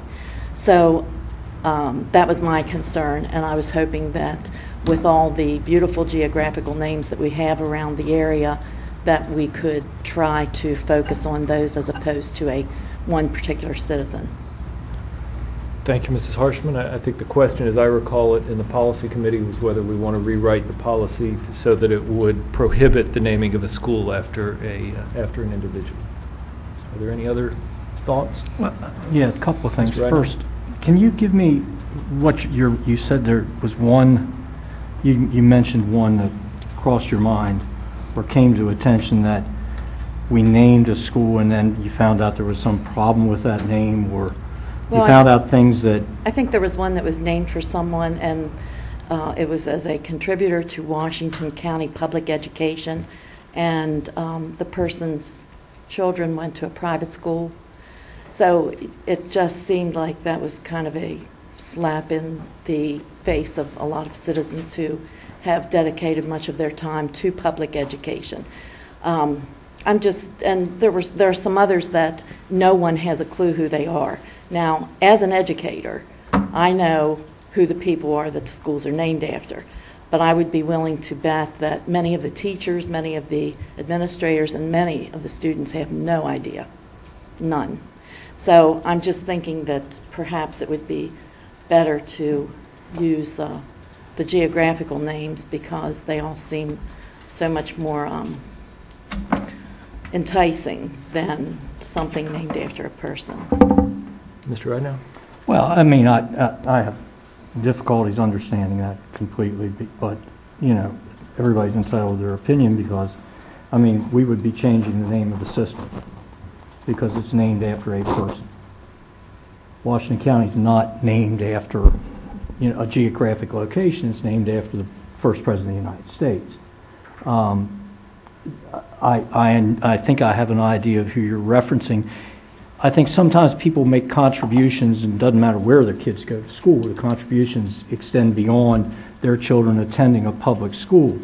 The contributions of the individual that you're referencing are incredibly widespread over, in a community where education needed to be reinforced. And consequently, that was the reason for the honor. And I think most people who were at the dedication of that building understood exactly what that person contributed.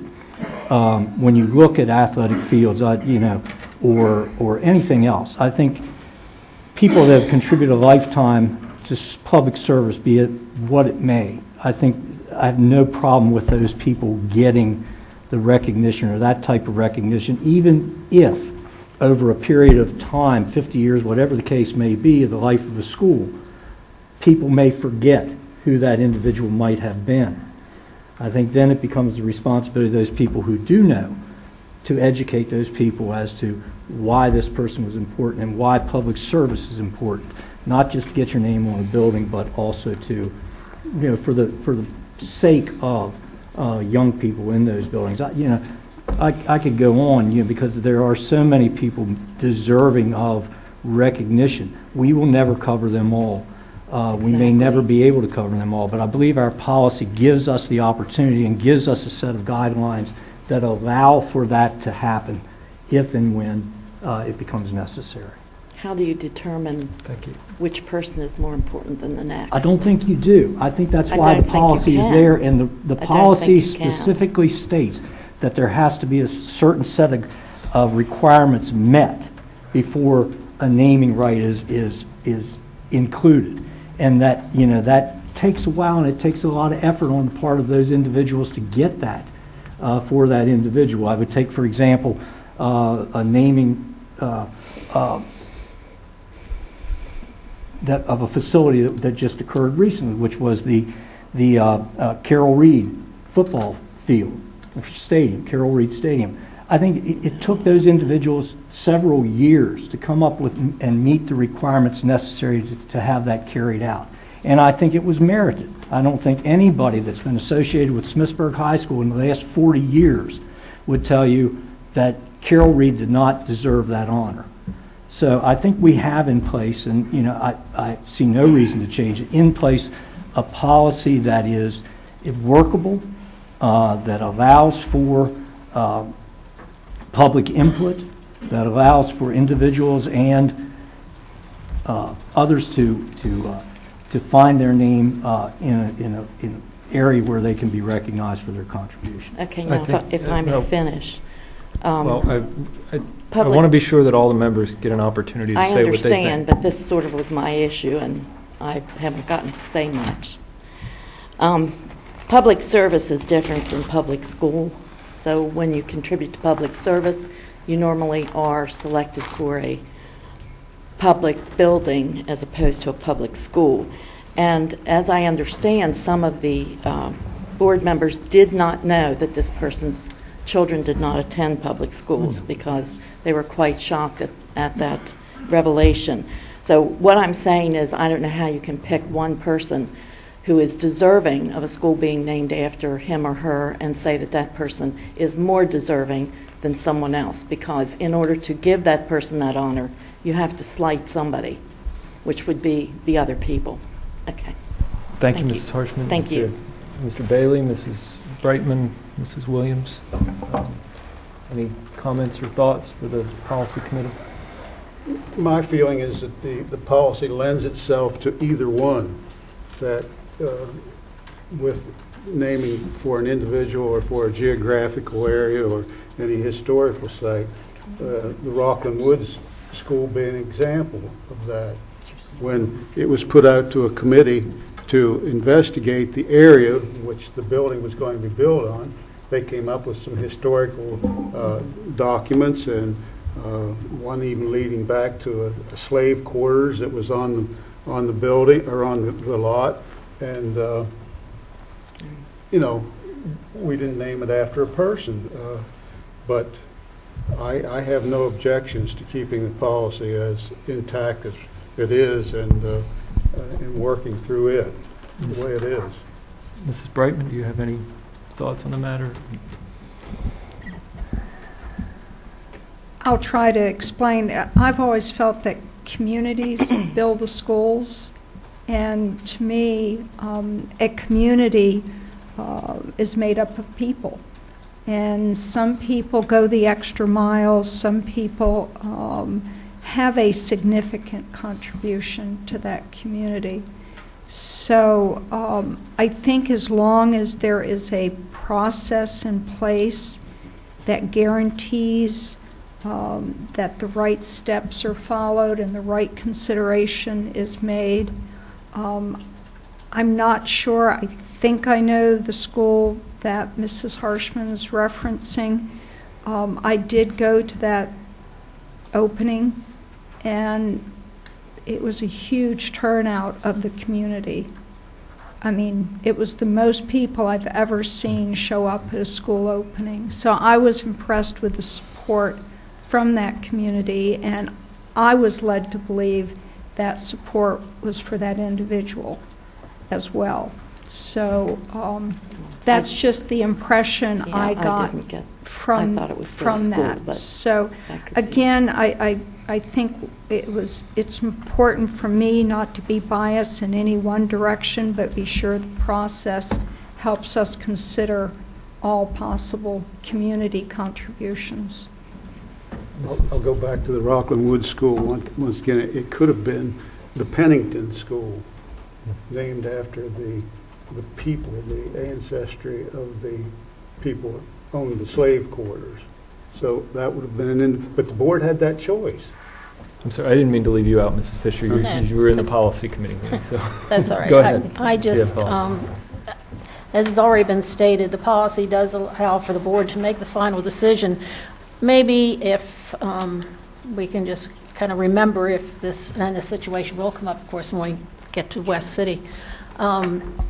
Remember some objections were made, and perhaps if an individual is proffered as a possibility for the next school that needs naming, perhaps we need to do more due diligence and study that individual or find out a little more about the individual before we decide to name it. But I really don't think we need to change the policy in order to do that. That's fine. I just hope that it would kind of expedite matters, but that's fine. Mrs. Williams, do you have any? I don't. Okay. And I'll just say for myself, I support giving the board the option. I would not like to write something in policy that would foreclose that option. And if there are ways we can do the proper due diligence, and I'm not saying that we didn't in the past, that's not a discussion I really want to have right now, but if there are ways that we can ensure that we're doing the due diligence we need to, then let's make sure that we do. You feel like you have the direction you need, Mrs. Yes, Fisher? sir. Okay, great. Future agenda items, we haven't had agenda planning today, so because of all the meetings this morning. So we will be working on the agenda later today. We do have a report on the schematic designs for West City Elementary that'll be on June 18th, 2013. Board member comments. Mr. Ridenhour? Nothing at this time, thank you. I think I've said enough today. Mrs. Brighton? Nothing to add, thank you. Mrs. Fisher? Just that it's been a very, very interesting day, and I'm tired. Mr. Bailey? The hay's in the barn. Mrs. Williams? I have nothing at this time. Mrs. Harshman? Just that Mrs. Williams and I will be attending a conference and will be unavailable for the next board meeting. So we will be back for the one after the next one. And just for the sake of all of our colleagues, the Agenda Planning Committee will do the best we can to make sure that there aren't very big, all the things that we address I believe are important, but things that we think it's important to be sure that all 7 members are here. We'll do the best we can to make sure they're not scheduled for the next meeting. So enjoy your meeting and safe travels. Thank you. Ms. Crable? I don't have anything to say other than just to thank all of my colleagues for hanging in there today. It was a very long day, but I think we did a lot of good, big, and important things for the school system. And thank you all for being a part of the team. This meeting will be rebroadcast on April 2nd at 6 p.m., as well as on April 6th at 1 p.m. Our next meeting is scheduled for April 16th at 6 p.m. If there's no further business, we'll declare the meeting adjourned. Thank you, Sarah.